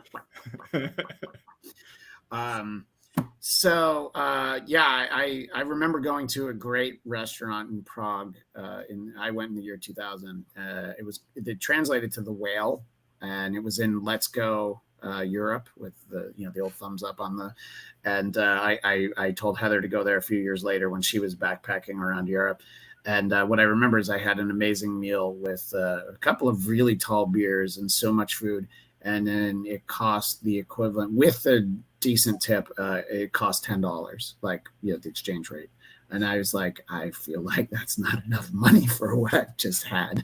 But Prague was amazing. Did you see or do anything in Prague specifically that comes to mind, Will, or just wander around and see cool shit? Because Prague is definitely one of those kind of places. I love that both of you have been to Prague. Like it's I didn't know that it was like one of these very visited places. Well, just because you know what trash both Jeff and I are, and by the way, I take absolutely no offense of that. Jeff, I don't know if you take any offense, but I know that I'm trash. That's why Zia and I are friends. My dad's side of the family is Czech, so it's like that's where I'm from. So like when we went there, I was with the girl who writes for Ted Lasso and some other friends. And we were like looking at all like the churches, cathedrals, whatever it was. And they're like, there's going to be like a painting of some prince who looks just like you. And I'm like, come on. Secret girl who writes for Ted Lasso, like your imaginary friend now, you're Harvey the Giant Rabbit. No, or it was my college girlfriend. How Big Bird used to have Mr. Snuffleupagus was his imaginary friend, and the grown-ups would never actually get to meet him. My very good friend Ted Lasso himself was recently in London. All right. What I didn't know about you, Jeff, is your lineage. And so I mean it when I say you should check yourself before you wreck yourself. Chickadee check. Yeah, me and my friend who I also went to Prague with, who's also Czech, had made ourselves T-shirts freshman year of college that said "Check it out," but with a Z. I love that. Cool. It was like the dumbest thing. I was like, "Oh, we have heritage from the same place. Let's make T-shirts." It's classic 2006. I've known you guys for a long time, and the only matching T-shirts we have are Bladtcast T-shirts. Although I do have a motivation report T-shirt, Will. So you and me are the only two left. What? Well, you must have given some away to the audience, no? Goodwill. I sent a couple to some people, but the rest went to Goodwill. Yeah, I just never. Beautiful, wonderful Matt and KC had them made for me, and I just never. I kind of love the idea of like some homeless person somewhere with a T-shirt that says motivation. Oh my god! No, you have no idea how much that is like a dream. A dream of mine is to be somewhere in the world, or someone sends me a photo, and I'm like, "Oh my god, the cycles of goodwill! It got into the hands of somebody that now we have." I that this will happen in my lifetime. Vintage in 20 years. So. Instead, what's going to happen is Goodwill, being like a Christian organization, is going to send it to the Westboro Baptist Church, and they're going to be wearing your motivation shirts. I prefer the idea of what's motivating? God's hate for fags. That's what's motivating. That's going to be the Westboro Baptist Church wearing my. I love the idea that you're volunteering at a soup kitchen. You're talking to them, you're making small talk, and then you look up, and just this guy's like got the shirt on, and it's like he's kept it in pristine condition because it's his favorite shirt, and you're like, I am John Motivation. I am Billy Motivation Report. Yeah. John Motivation Report. John Motivation Report.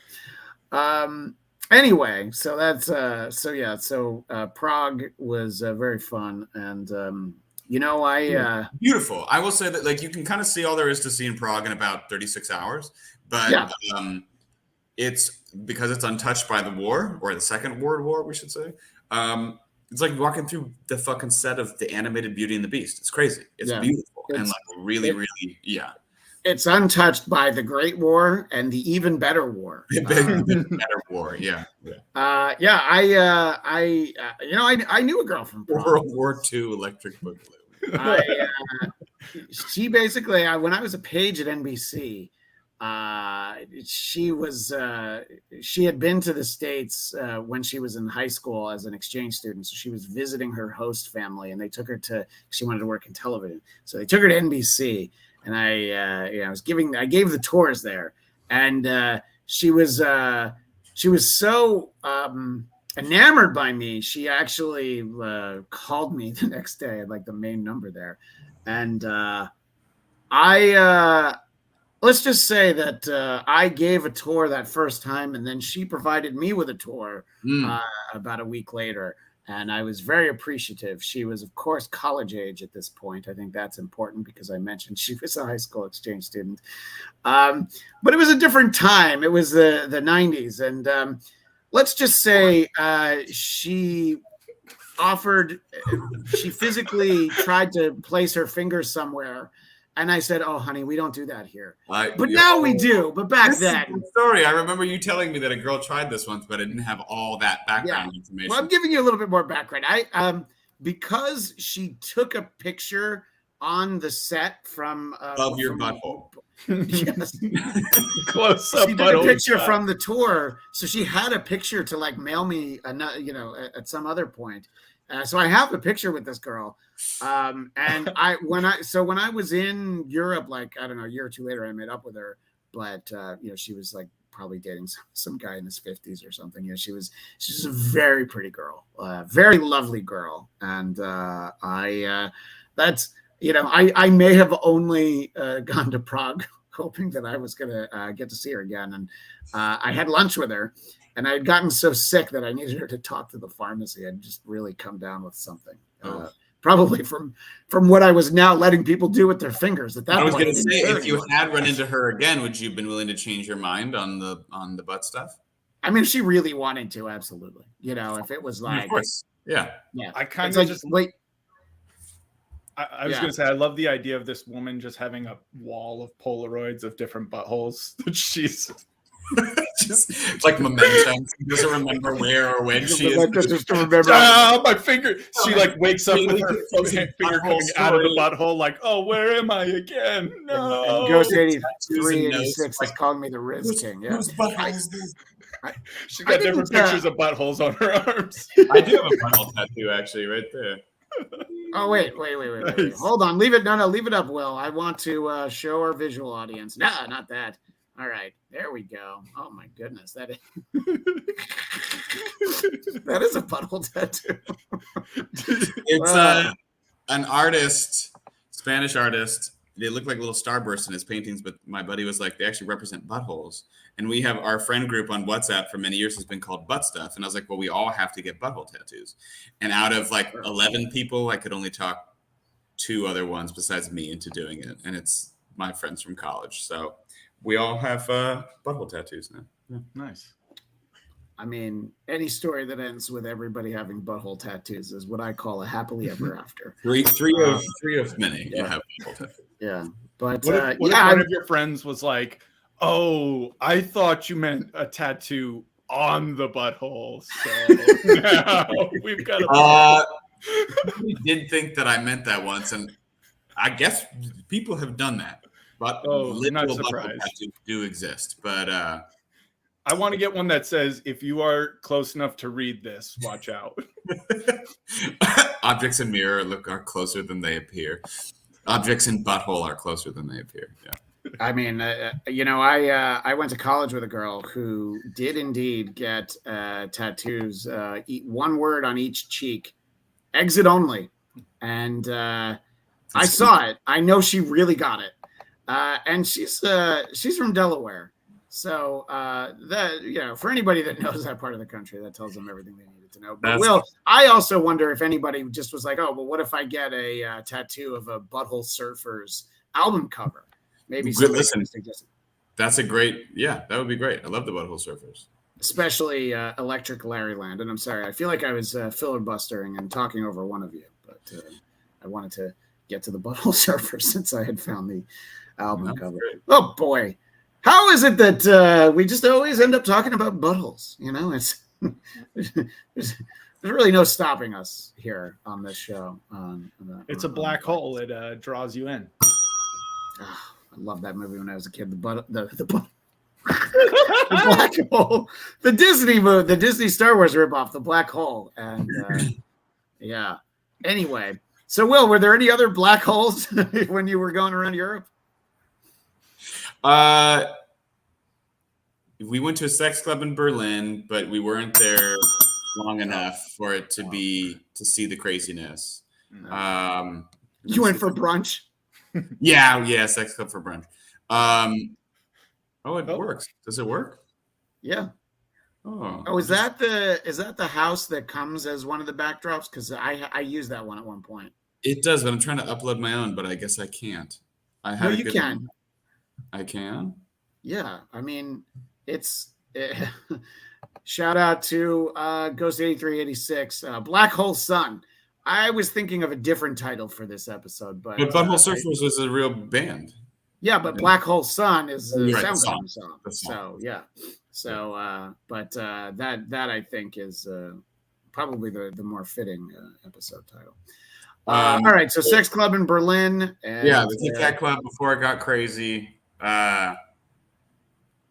There was a group agreement that if anyone was feeling any kind of uncomfortable and would like to leave, then we needed to honor that person's request to not be in an uncomfortable space. So we left early. That's fair. That's really how the Bladtcast operates, by the way. As soon as anybody ever starts to feel uncomfortable, we'll just end the whole show. It's the weirdest thing because like usually most of the nights we went on a Sunday when it was like the least strict about what you need to wear. So it was really just like dudes in jeans with no shirts on and girls like done up to the nines. And I was like, these two things are not, you guys just took your shirts off. But for the first like 2 hours, everyone's just sitting around the pool. And I also forget in Berlin, like in certain places of Europe, like people can still smoke indoors. So okay, there's so much, everything smells like cigarettes. And it was like, listen, I was like, I'm in Europe, I'm going to have some cigarettes. And even for me, like trying to enjoy when I was out and about, have a smoke in these rooms, I was like, this is nauseating. I can't continue. Like, I feel like, how does not everyone feel like they're dying right now? Yeah. Well, just imagine growing up when I did, and you'd go to a Cub Scout meeting and it would be like that. Like everybody'd be smoking, you know, in church. It would be like that. Shut up. It's fine.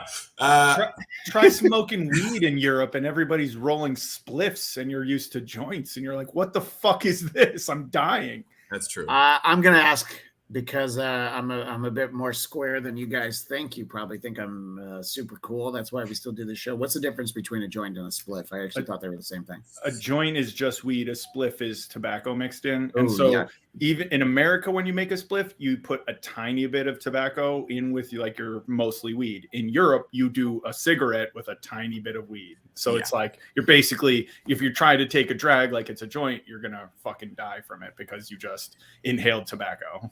See, I'm the reverse because I don't smoke that much weed, and I've smoked enough cigarettes in my lifetime that if I take a drag thinking it's more like a cigarette and it's more weed, then I die. Oh. And again, well, you know, overwhelmingly, some of us just take the rolling paper and we just fill it with sunshine because some of us are high on life. Oh, yeah. I get high on God.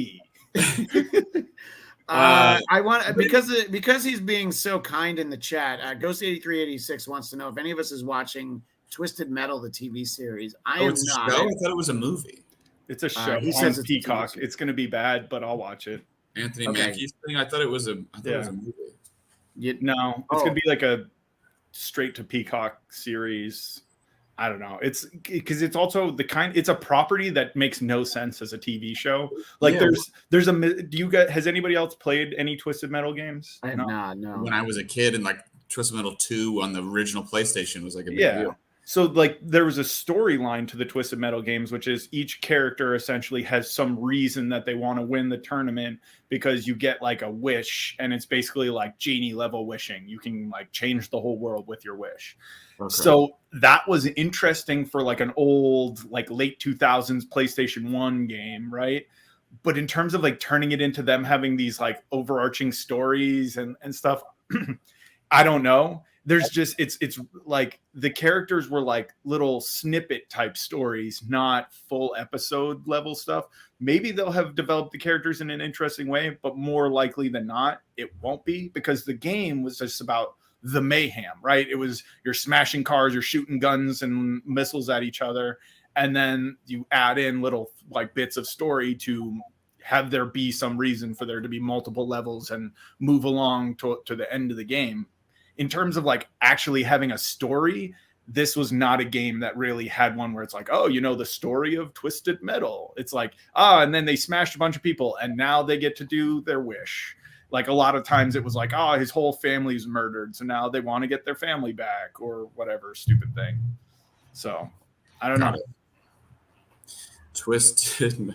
Well, I don't know Twisted anything about it, but I'll the check fact it that out. he's the new Captain America, I'm like, isn't this dude busy enough? Like, just why are you doing a Twisted Metal show? He's got time. But And maybe I got there was a deal on Peacock through because they have a MLB games just like Sunday morning at 9 Pacific time, and if I use the code, I got it for a whole year for $19.99. So I have Peacock now. Nice. So one of the things I'm excited to dive into is the Casey Anthony series that I've been talking about for a while, mostly because I know that that's how I can get Ken to come and do the show with me, Coltrane, our friend. I know that he'll finally be interested in a topic that I want to cover on the show. But I watched Pete Davidson's show, Bladtcast, and they go for some early shock value, but in general, it's I don't know. He's a guy that I feel like I shouldn't like, but in general, I tend to think he's pretty funny. And Joe Pesci plays his grandpa on the show. It's something that people aren't talking about, but I found it entertaining. But and then there's all the stuff I'm not watching, and yet I've seen that. So who am I to say? And big shocker, I'll tell people to watch Star Trek: Strange New Worlds in the original production order, of course. Yes, naturally. But anyway, so you also went to London, Will.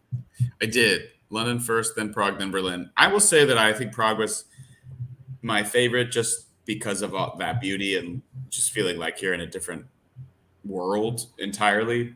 Berlin was very my speed, a lot of queer people wearing whatever they want and a lot of tattoos and I was like, this is good. London, I liked. I'd like to see other parts of England because like I feel like London was really crowded and really busy, and I never felt like I found a place there. Like even sometimes just in a day, you can feel that vibe of being like this is where I would be, or this city is for me, or this kind of thing. Boston was that way. I remember the first time I went to Boston, I was like, I don't know what it is, but I feel like I could be here. That's not super common, but London, I was thinking maybe I would feel more of that, and I did that. But the way I would say it there is, you can be here. You can be here if you want to be here. Yeah. Because now Boston, it's like you can be here now, even if you're queer, you can be here. That like Boston is so different than it used to be. So, first of all, Massachusetts, first one to legalize gay marriage. It's called the Bay State, but you might as well call it the Gay State. No. I love that. No, that's great. No, I want to ask you this, Will. Was food a big part of your travel? Like making sure to eat certain places or eat things? Because I always loved trying a lot of stuff to eat, and I thought London had the worst food.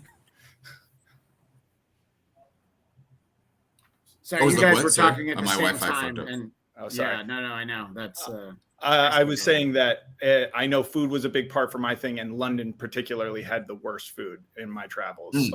And so that was one of my big reasons not to enjoy London that much. Yeah. I agree that London food, like English food, is not inherently good. The English breakfast, I had it more times than I thought that I would. The first time I tried it, I was like, this is great. I'm having that beans on toast thing. The second time I ate it, I was like, this is a horrible why is anyone eating this consistently every day? The egg, the sausage, the toast, the bean. I'm like, what the fuck is going on? And the bacon is just ham. And there were Heinz beans, like baked beans, not special. All over the country, just a Heinz bean. I was like, we could really do something with the English breakfast and make it something nice food-wise. But so, yeah, London food as a country, kind of trash. It's like pub food. I had fish and chips there, and I was like, yep, I've had better fish and chips. What I think that they do well, what I remember was when I was there, my friend I was traveling with, we met up with a friend of hers, and it was like a family friend, I think. And we met up at an Indian restaurant. And so like that quality of food was great because, as you may remember, they stole India at one point, and then they eventually gave it back to itself. So it's like, we used to own you, so now we know how to make your food. All right. Well, that was my country back. Going to be my big point about the food in London is that actually there's a lot of great food to eat there. It's just other from other countries. Hmm. And so Indian food has a reputation of being in London the best in the world. I had a great meal there, Indian food, that I still feel like LA, like any major city now, like we take food so seriously that like it's all good. I hate this like competition thing where it's like, no, you haven't had it until you've had it in London. I was like, it was great and different, but I've had great, delicious Indian food in other countries as well. I will say the best meal that we had there was Bangladeshi food, which is kind of similar to Indian food, a little different. And it was that was just a random hole in the wall. That's always the way I feel like it goes. It's like cash only. We stumbled into a place out of being hungry that was on our walk where we were going and ate this really great food. And that ended up being the best food. So I feel like London as a city has great food. It just isn't food made by white people. Like London, like English food is not known for being great. And it's true. It's kind of trash. Yeah, like you get fish and chips once, right? Then it's once you've had a breakfast and a fish and chips. I mean, I wasn't there that long, and I definitely ate at Burger King one night. So. Oh yeah, the amount of love for McDonald's blew my fucking mind. The amount of like kids I would see, like McDonald's were packed. There were so many KFCs that I lost. I was like, how is KFC this popular? I went to KFC in Prague. Yes, there was a McDonald's and a KFC across the street from each other down our Airbnb in Prague. And these places were crowded as fuck all over Europe. They love American fast food. I was like, what? I'm here to eat this. And they're like, yeah, that food's garbage, but let's go to McDonald's. And there was one, I couldn't sleep one night. And I was like, I just need a cup of coffee and just wake up. I'm just going to like lose it sleep. I'll just sleep on the plane, like whatever. And everything was closed. I felt like I was like, oh, that's right. I'm a little spoiled in that well, it's not spoiled, but we're so obsessed with the like get up at 5 and the grind and the hustle culture that most of Europe doesn't really get up until like 8, and nobody's getting their coffee until 9.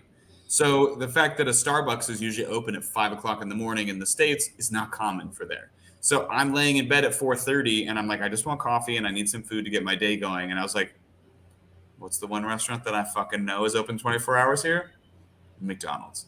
So I got some coffee and a McDonald's breakfast, and it's great. Was it the same as McDonald's breakfast here in the U.S., or is it the same, but they call it the Royale with cheese because of the metric system? That's in France. Because when I was in France, I did get a Royale with cheese when I was in high school, just because of Pulp Fiction. When I went to France, they didn't have a fucking Royale with cheese on the menu. They just had the quarter pounder.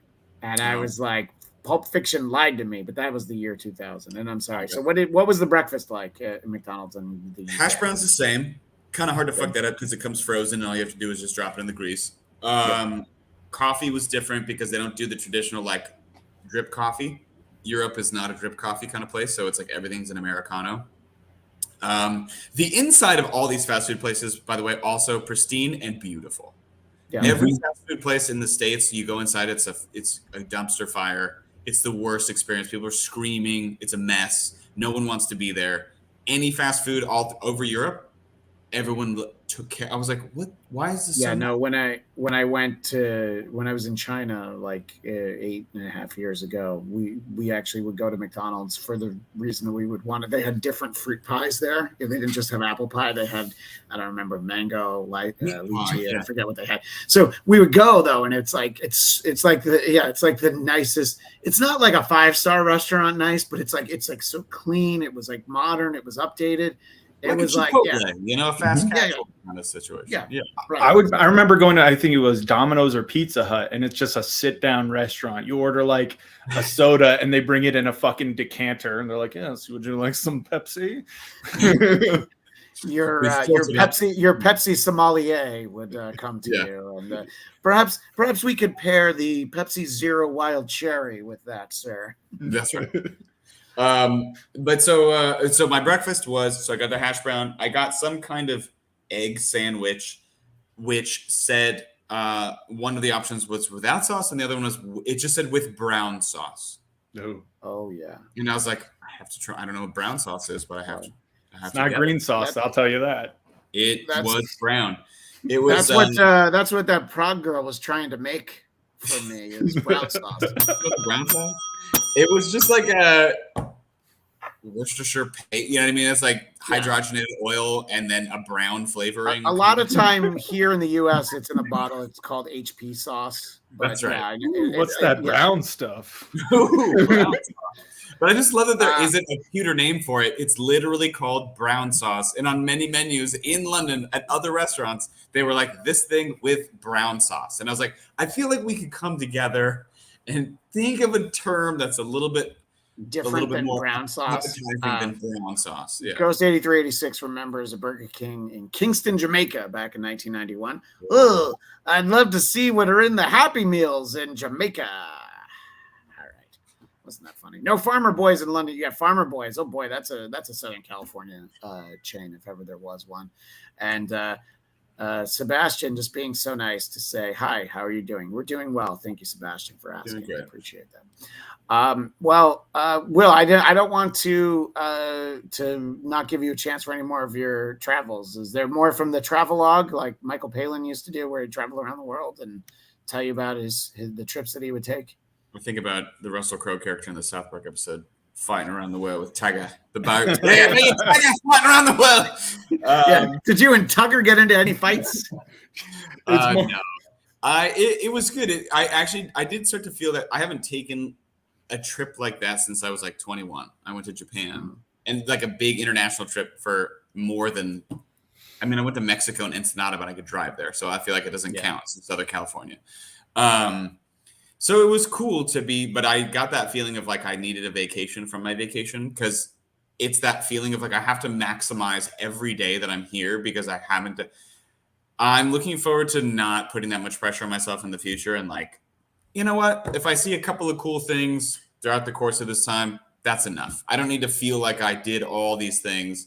My priority was food and beverage. I will say that Czech food and German food are pretty similar, and they're heavy and they're meat based, and they're like not my favorite kind of cuisine.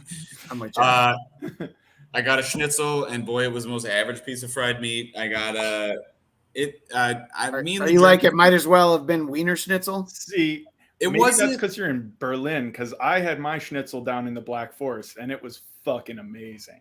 Wait, I'm sorry, I have to interrupt. Jeff, are you trying to tell us something that we were talking about earlier, that you had your schnitzel down in the Black Forest?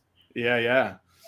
You know, sorry. I got a little schnitzel down in the Black Forest. Yeah. Now my butthole's all opened up. You know how it goes. Covered in brown sauce. And the brown sauce to finish it off. That one time in college, that girl tried to put her fingers in my Black Forest. I was like, They don't do that here, honey. We don't do brown sauce in America, honey. But I know what you're saying, Will, because when I went to Europe, I did the backpacking trip, and I was going with a friend who had just graduated from NYU, and I wanted to go after I graduated from college, but then the friend I was going to go decided that he didn't want to go, so then I didn't.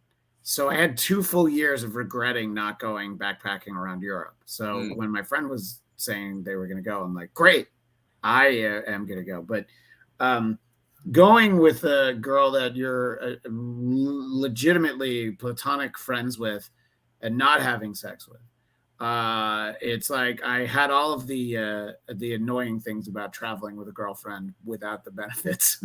So if it makes you feel better, sometimes obviously, you know, even if you're married for a period of time, people get sick, bodies don't respond well to certain things. That's fair. Not as much sex as people think is happening on these kinds of trips. All right. You know, well, it's okay. Sometimes you travel with a friend, sometimes you travel with a spouse, and yeah, and look, sometimes you backpack around Europe and you get a hand job from a strange girl on a train who ends up getting tossed out of the train car with all of her friends. But, you know, things happen. You know. Did that happen to you? Sure did. And only later did I think like, oh, she was probably going to rob me at some point, but then she got kicked off the train. Why did she give you a hand job? How did you get to the point of her saying, do you want a hand job on this train? No. That she did not get my consent. However, I did not object. I see. But they were talking. I don't remember the nation that they hailed from, but there was an ethnicity. They sort of had like that French accent, but of African heritage. There were these like 3 girls, and there's one girl just kept asking questions. This was not the one who lay down next to me. but she kept asking if I like knew celebrities because I was American. She specifically wanted to know if I wanted to know if I knew Will Smith, and I didn't.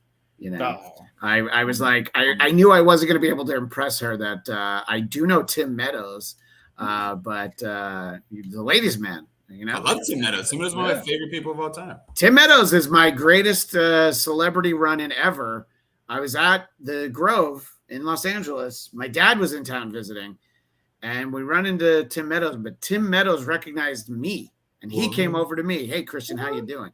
So I looked very cool in front of my dad. Wow. Because I had interned at SNL, but also he was a correspondent for the Dennis Miller CNBC TV show.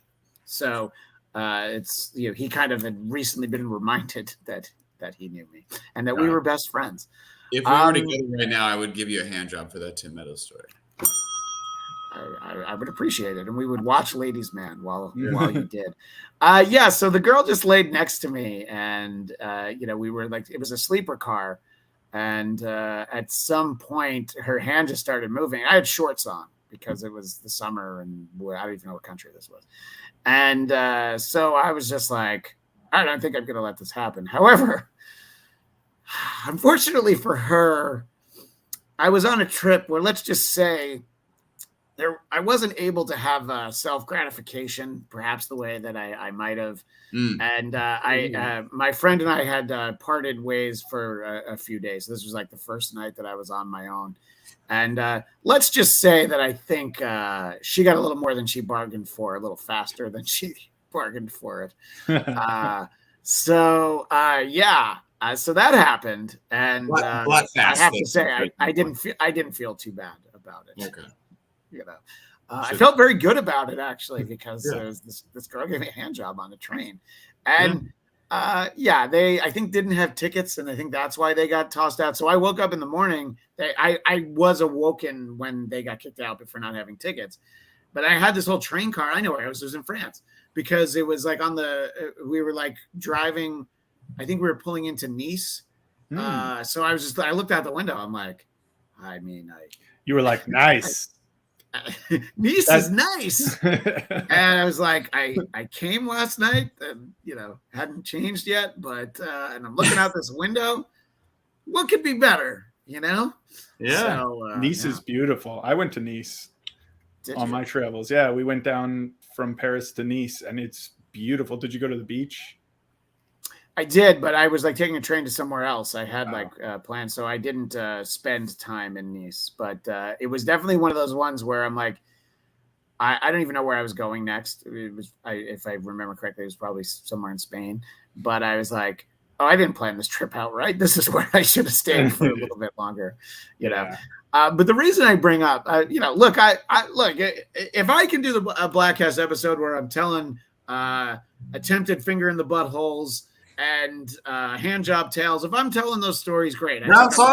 Yeah, we're living our best Bladtcast life right here. But the reason why I mentioned that is I did this backpack trip around Europe. It was like 6 weeks, and there was like so much that I crammed into it, and it was like there were so many things I wanted to see, and it was like moving along all the time, trying to get to places. And I went to Morocco on that trip, so that kind of cut into the Europe of it. So the point that I'm making, Will, and believe me, there is one, was that I think subsequent travel, I was like, I'm just not going to try and do so much. You know, I want to, like, let's just enjoy the things, but also let's be a little bit flexible, where it's like, I'd like to stay here another night and maybe skip out on that other place. And, you know, the idea of just going, so like Heather and I went to Italy once for a week. It was like, because we were meeting up with friends and we had to get back to work. So it was like, all right, well, let's just go for a week, even though it's a ridiculous amount of money to spend. And it was like, you know, we were in Cinque Terre. I think we hopped off the train in Pisa, but we didn't like rush around. You know, we were like, we go to Cinque Terre, it's like the beach. So it was like, oh, that was so much more fun than sightseeing in Rome and Venice and Florence and, you know, taking a million pictures and eating, you know, 8 different slices of pizza and having 3 different gelatos every day. Although, I mean, there's something to be said for that. So, got to eat a lot of doner kebab when you're traveling around Europe. Oh, so much. Oh my gosh, I do. Yeah, I forgot about doner kebab. Yeah. So, Jeff, we're winding down now on Bladtcast 551, but get ready for 552. Just kidding. But I wanted to ask you about you are now a homeowner. Yep. I believe. And I believe how it's is that pronounced homo-ner. Promo. Yes, Jeff has come out of the closet as a homeowner, is I believe what it is. So how far are you from where you were living, and how is home ownership going? Ooh. So we're about 30 minutes south. I'm actually pretty close to the Rhode Island border now. So I'm like Sweet. equidistant between Providence and Boston. It's about 40 minutes to either one. It's funny because it's like we kept looking in this one area and we made a bunch of offers and lost out on all of them. And we were like, all right, fuck this town. This town sucks. Everybody wants to live here. Because it's like it was like a nice town and it had like a really good private school nearby. So it was like a big draw for people with families. And so we were like, whatever. So we looked at this one house in this town, Franklin, and we're like, oh, that's like really nice. And it's a lot like the other ones we looked at, but it's like a totally different place. So we're like, sure. And we like put out an offer on it and got it. So we like don't know the town nearly as well as we had most of the other places, which is just funny because it's like since we've moved, there's a lot of questions like, you know this place, right? How long have you been in Franklin? We're like, oh, they're like, what do you know about Franklin? I'm like, nothing. I just got here. Like we're gonna figure it out. I bought the house, not the town. Like, come on. But it's a really cool house. We're on like the street's actually a lot busier than we thought it would be, but it's really, really woodsy. Like if you were to take a walk down my street, like no sunlight would hit you because we're in the woods. So It's way more like chill. It's a lot more like where I grew up. Like we can only see one of our neighbors clearly, and then everything else like around our house is mostly just woods, including like deep woods in one direction. So it's like much more conservation landy. There's like a national forest in this town, not too far from here. So it's just a lot more suburban, whereas where I was living before was right technically outside the border of Boston as like a county or whatever. Right. And so it was just, there's way more people. It was way busier. People were just, it just had so much more of the city feel. So it's like, even after we moved, things didn't feel that different in terms of like my interactions with people. Like I just found them shitty and annoying and awful. Whereas since we've moved here, like every time you go to the gas station, every time you do this, everyone's just so friendly. They're like actually happy to be alive and to like talk to you. And it's lifted my spirits like so much. We've only moved in, Friday will have been like 2 weeks. Wow. It's just like in that short amount of time, it's been really huge for me personally in terms of feeling like, oh, I can like breathe here. And then it's like, it also, I think another thing that I've really enjoyed about home ownership is having nonstop shit to do, which I know is like, can get taxing. But for me, it's like fulfilling because it's like I had so much time on my hands where I didn't have anything meaningful to do. Now it's like when I've got, I'm sitting around on a Saturday, it's like, hey, go mow the lawn. Hey, go weed whack. Hey, do this. So it's like, I don't know. I'm really, really liking it. I was also stuck in a tiny basement that I wouldn't even leave the room because I hated living with my parents as a 30-year-old. Sure. It's like the worst fucking thing in the world. So I just, stayed as a shut-in. So just being here, wandering around my house, like getting to go sit in a different room from like the one room I had my entire life in, it's just been awesome. I'm really loving the house. There's tons of stuff we're having to do. Like tomorrow we have mini splits they're going to set up. So it's just like air conditioning, but instead of central air, they're putting like kind of AC units in certain rooms. And it's just high efficiency, so we can save a little bit of money on power. Oh, because we're in the boonies, we have a well. So I have like a whole well system. We do well water. We've got private sewage. So I have a whole septic tank system and all this stuff. So it's like learning all the different ins and outs of these parts of having a house that are things that you have nothing to do with. Right, stuff that you never worry about. But it's interesting because the way you're talking about it, it seems very reminiscent to kind of like how I grew up. It was like not where I was, but there were like down the street, people's backyard was like right into the woods, and you could, and the woods was like a fairly huge area because the town I grew up in, Greenwood Lake, it was like an old resort town, and there's a part that's on the lake, but my parents didn't have any kind of lakefront money, so we're off in the woods on the other side of town. It's a pretty small town, but it's like one of those things that my wife, having grown up in a cul-de-sac in Orange County, the idea of growing up in the woods was very strange, and she hates whenever we drive back there because the roads are very dark at night. Yeah, Natasha hates the road. She constantly complains. I'm like, you realize this is what brights are for. I know you've never used them before in your entire life living in LA. Ever. But there's literally a thing on your car for this situation that solves it really well, I promise. Brights. Oh my gosh. Well, all right. Well, we'll let you get things set up there, and then Bladtcast live from Jeff's new house on the border with Rhode Island. Now, here's a question that you might not even know the answer to.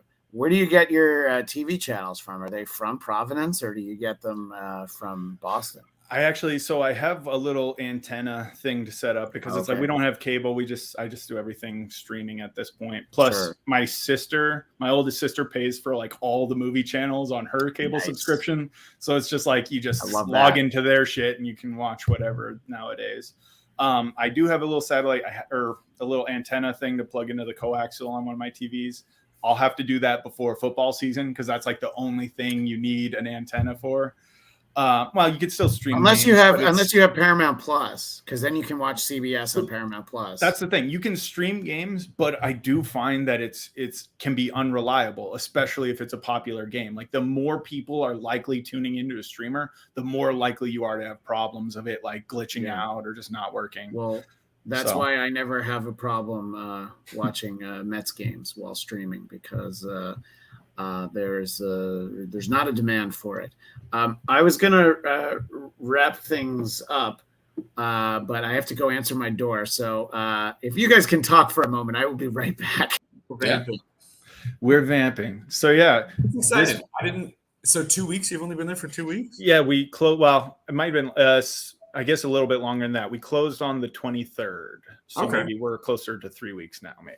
So where you're filming right now, this is the new room in your home. This is my new office. So I've got my turntable set up over there. Nice. Got some speakers. I've got, let's see.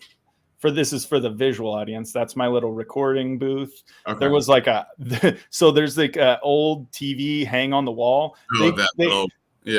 They hid multiple of those around the house with pictures. So we had no fucking idea they were there until we moved in. We're like, oh, apparently there's a hookup to put a TV in here. That's good. So it's like the wall mounts just left on this wall, basically? There's one there, and then there's like a family room further down. So it's a split level ranch, which means it's a lot like the house I was living in Dedham, where it's like you kind of have one level that's just like garden level. So it's not fully underground, but it's like, so that's the level I'm at now is garden level. So there's the window, right there. Right. So basically where that windowsill is where the ground would be outside. I see. Okay.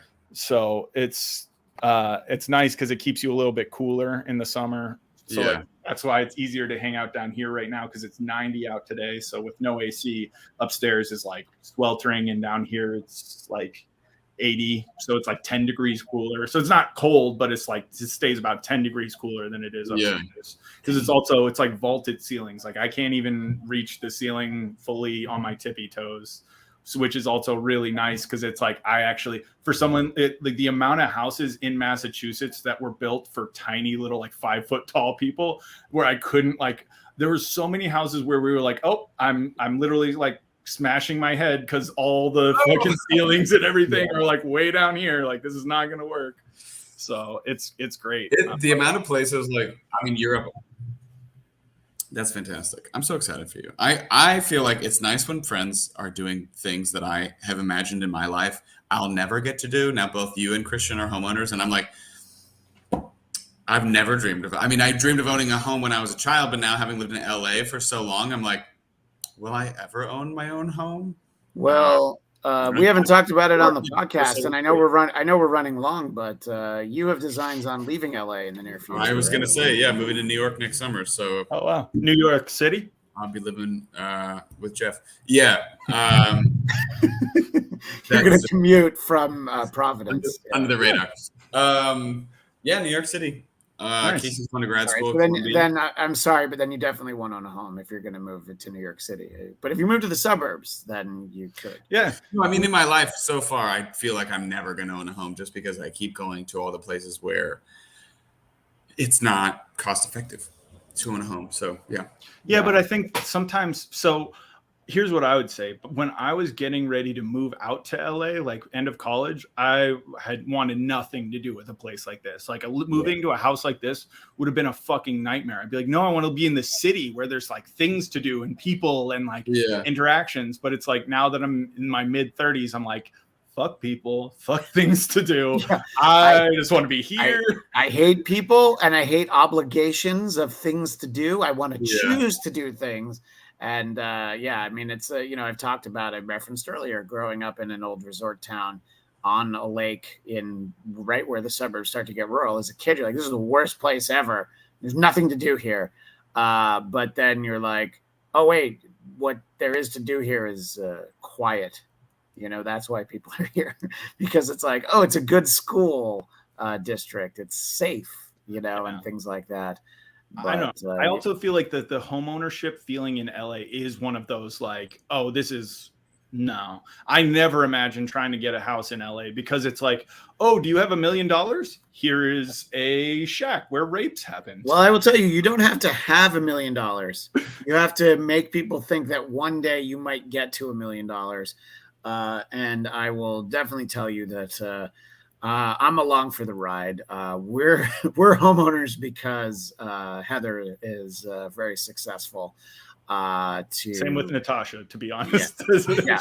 This would be similarly, if we ever owned a home, it would be because of Casey. I think we're all on the same page. I think we can all agree that we have spouses or spouses to be that are look, I'm gonna say it, they're better than us. They're all better than us. My whole thing with Natasha is like the traditional gender roles by no intention are completely flipped. Like every time we have somebody be like, happy wife, happy, you got to make sure that she has this when I'm like, I'm the one that's home, that I'm going to do the laundry. So I have to be happy. Yeah. So, I'm taking my kids to the dentist, and then Lucy has a makeup class for gymnastics afterwards. I know what my function is.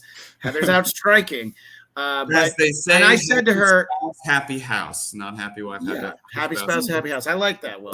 Yes. But what I said to Heather a long time ago, because when she was an aspiring television writer and she was just at the assistant level, I said to her, and I meant it, no. I can't wait for you to make more money than me. Yeah. Because even if I had been much more successful in radio than I ever was, I was never going to I had no earning potential that approached Heather's as a writer for Orange is the New Black and other shows, of course. I would say the Mysterious Benedict Society on Disney Plus, except it's not on Disney Plus anymore. That's one of the shows. That's one of the ones they pulled? That's one of the shows they pulled. Didn't it just come out like a fucking month and a half? Well, the second season came out within less than a year, but there's another show. Somebody told me it was either a show or a movie, something that premiered in May, and it's already gone because that's how they're able to write off the losses for it. I've heard they're dropping the L and adding an S.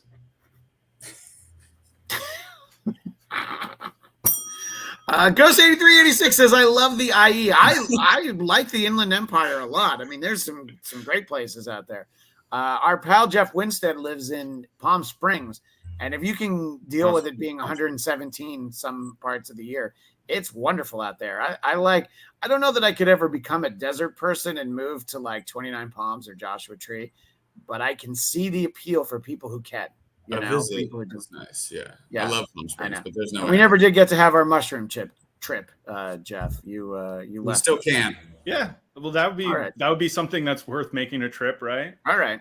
A All trip right, for well, a trip. It's a trip to I'm see Joel's house. We do it in the I'm woods. 47, so maybe somewhere when I'm 50. This house would be that'd a be- really good tripping house because there's like multiple different like hangout areas and stuff. All right. So it's like if you're not feeling the vibes in one room, it's like, oh, I'll go hang out here. I'm liking what I'm hearing, but what I'm not liking is the fact that we are indeed out of time for another fun-filled installment of the Bladtcast.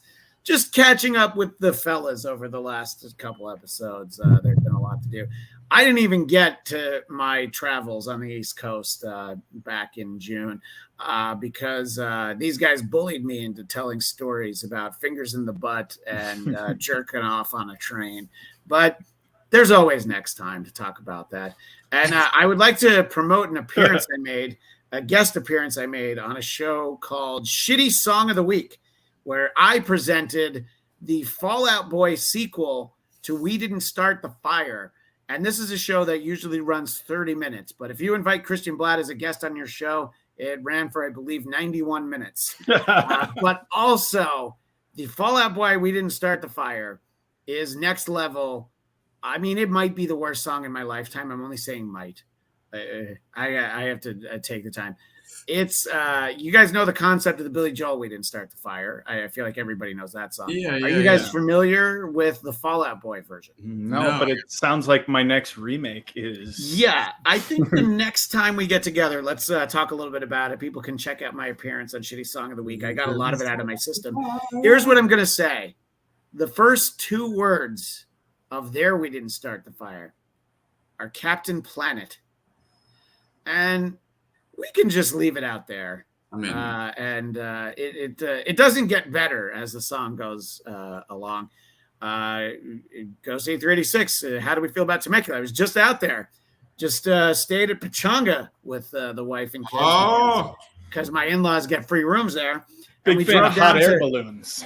we drove down to Chula Vista to go to Sesame Place. Which is literally across the parking lot from that venue where we saw. Which I had no idea that was even a theme park until you told me that. It's been in the Philadelphia area for a long time. Gene Beretta and his brother worked at the Sesame Place in Pennsylvania, and that was their foray into working for the Henson Company. Oh, okay. Yeah. Okay. Another reason why you guys could even get Buczynski to come out and visit me, I found out I live very close to a casino. Well, I'm sure his wife would really love to hear that. $500 old fashions. Anyway, so I just wanted to promote my appearance on Shitty Song of the Week. Brandon was kind enough to invite me on. We ended up on the same episode of Who Are These Podcasts, which there are a number of episodes where you can find me over on that show. And Carl and I have something in the works, a new show that I'll announce over here when it's ready to go. But in the meantime, you can always subscribe to the Bladtcast. Follow me on Twitter, Instagram, and Threads at Christian DMZ. Jeff DeRay does not want to be found, and don't look for him. If you have messages for him, send them to me. Mm-hmm. I will leave them in a dead drop on the border with Rhode Island, but we will never make eye contact. Like Will, I have a doppelganger who's basically just like me and has my same name, except he lives in New Mexico and he's an engineer. Definitely does not sell or make meth. Definitely does not. But throw a pizza on his roof just for fun. Will Sterling, where can you be found? At Will Sterling _. The book's coming out in December. I'm waiting to really do all this shit until there's a link. There's no pre-order link, right? Yeah, that's all right. It's coming. Just like me, I'm always coming. It's coming. So you're like me on the train going to Nice. Always coming. I actually love a brown sauce. So all hard feelings, the William Sterling story. That's right. Only hard feelings. And of course, your podcast that you and Craig do. History rated PG-13. The newly. No, I'm kidding. We should edit it just to make it appropriate for people. No, History Rated R is the podcast. Yes. That would be funny if you did shorter versions that was called History Rated PG-13. It was like how they did edited versions of The Sopranos so they could show it on A&E. And it was like, but why? Bleep all but one fuck.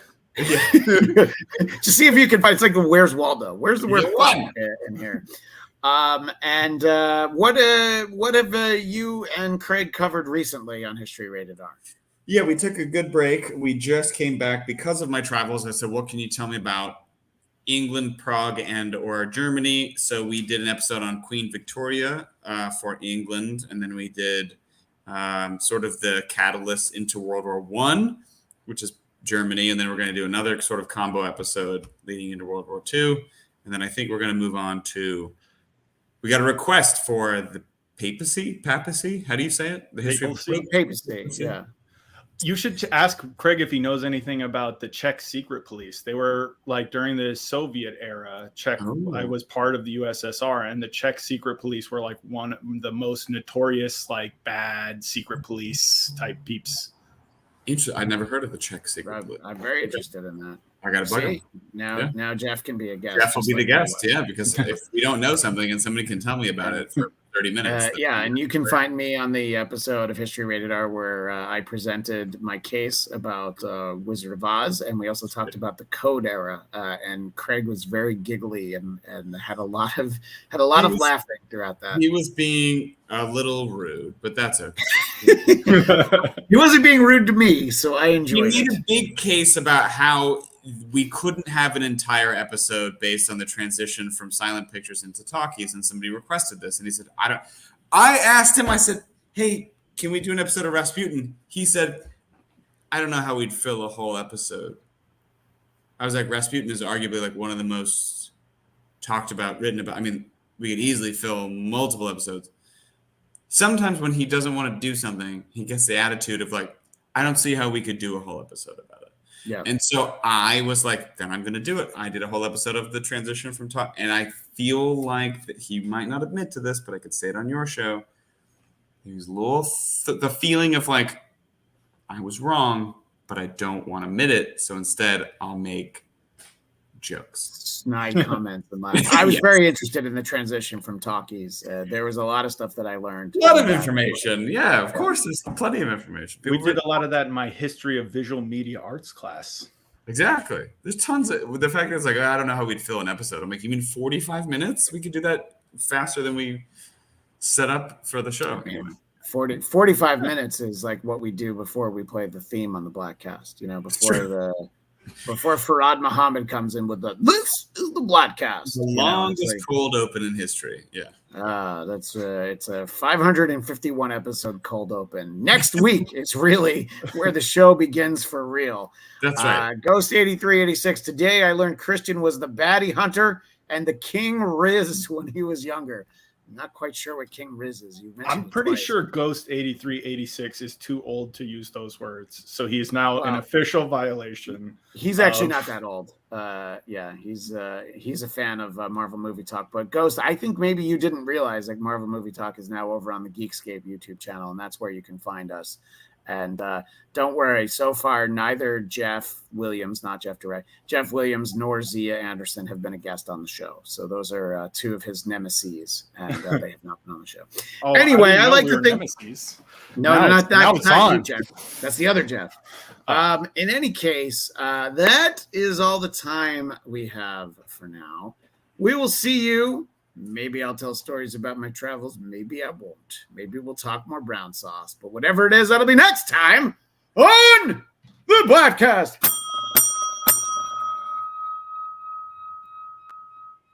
Ghost 8386 says he's 39. I'm 30. I feel like you can say whatever you want. Ghost 8386. You can use any verbiage you want, any slang. I am and have always been your friend, Ghost 8386. Jeff DeRay, be careful. Jeff Williams and Zia Anderson got on the wrong side of Ghost 8386. I am a #1 fan of Ghost 8386. What does that mean? Just like cats, now and forever.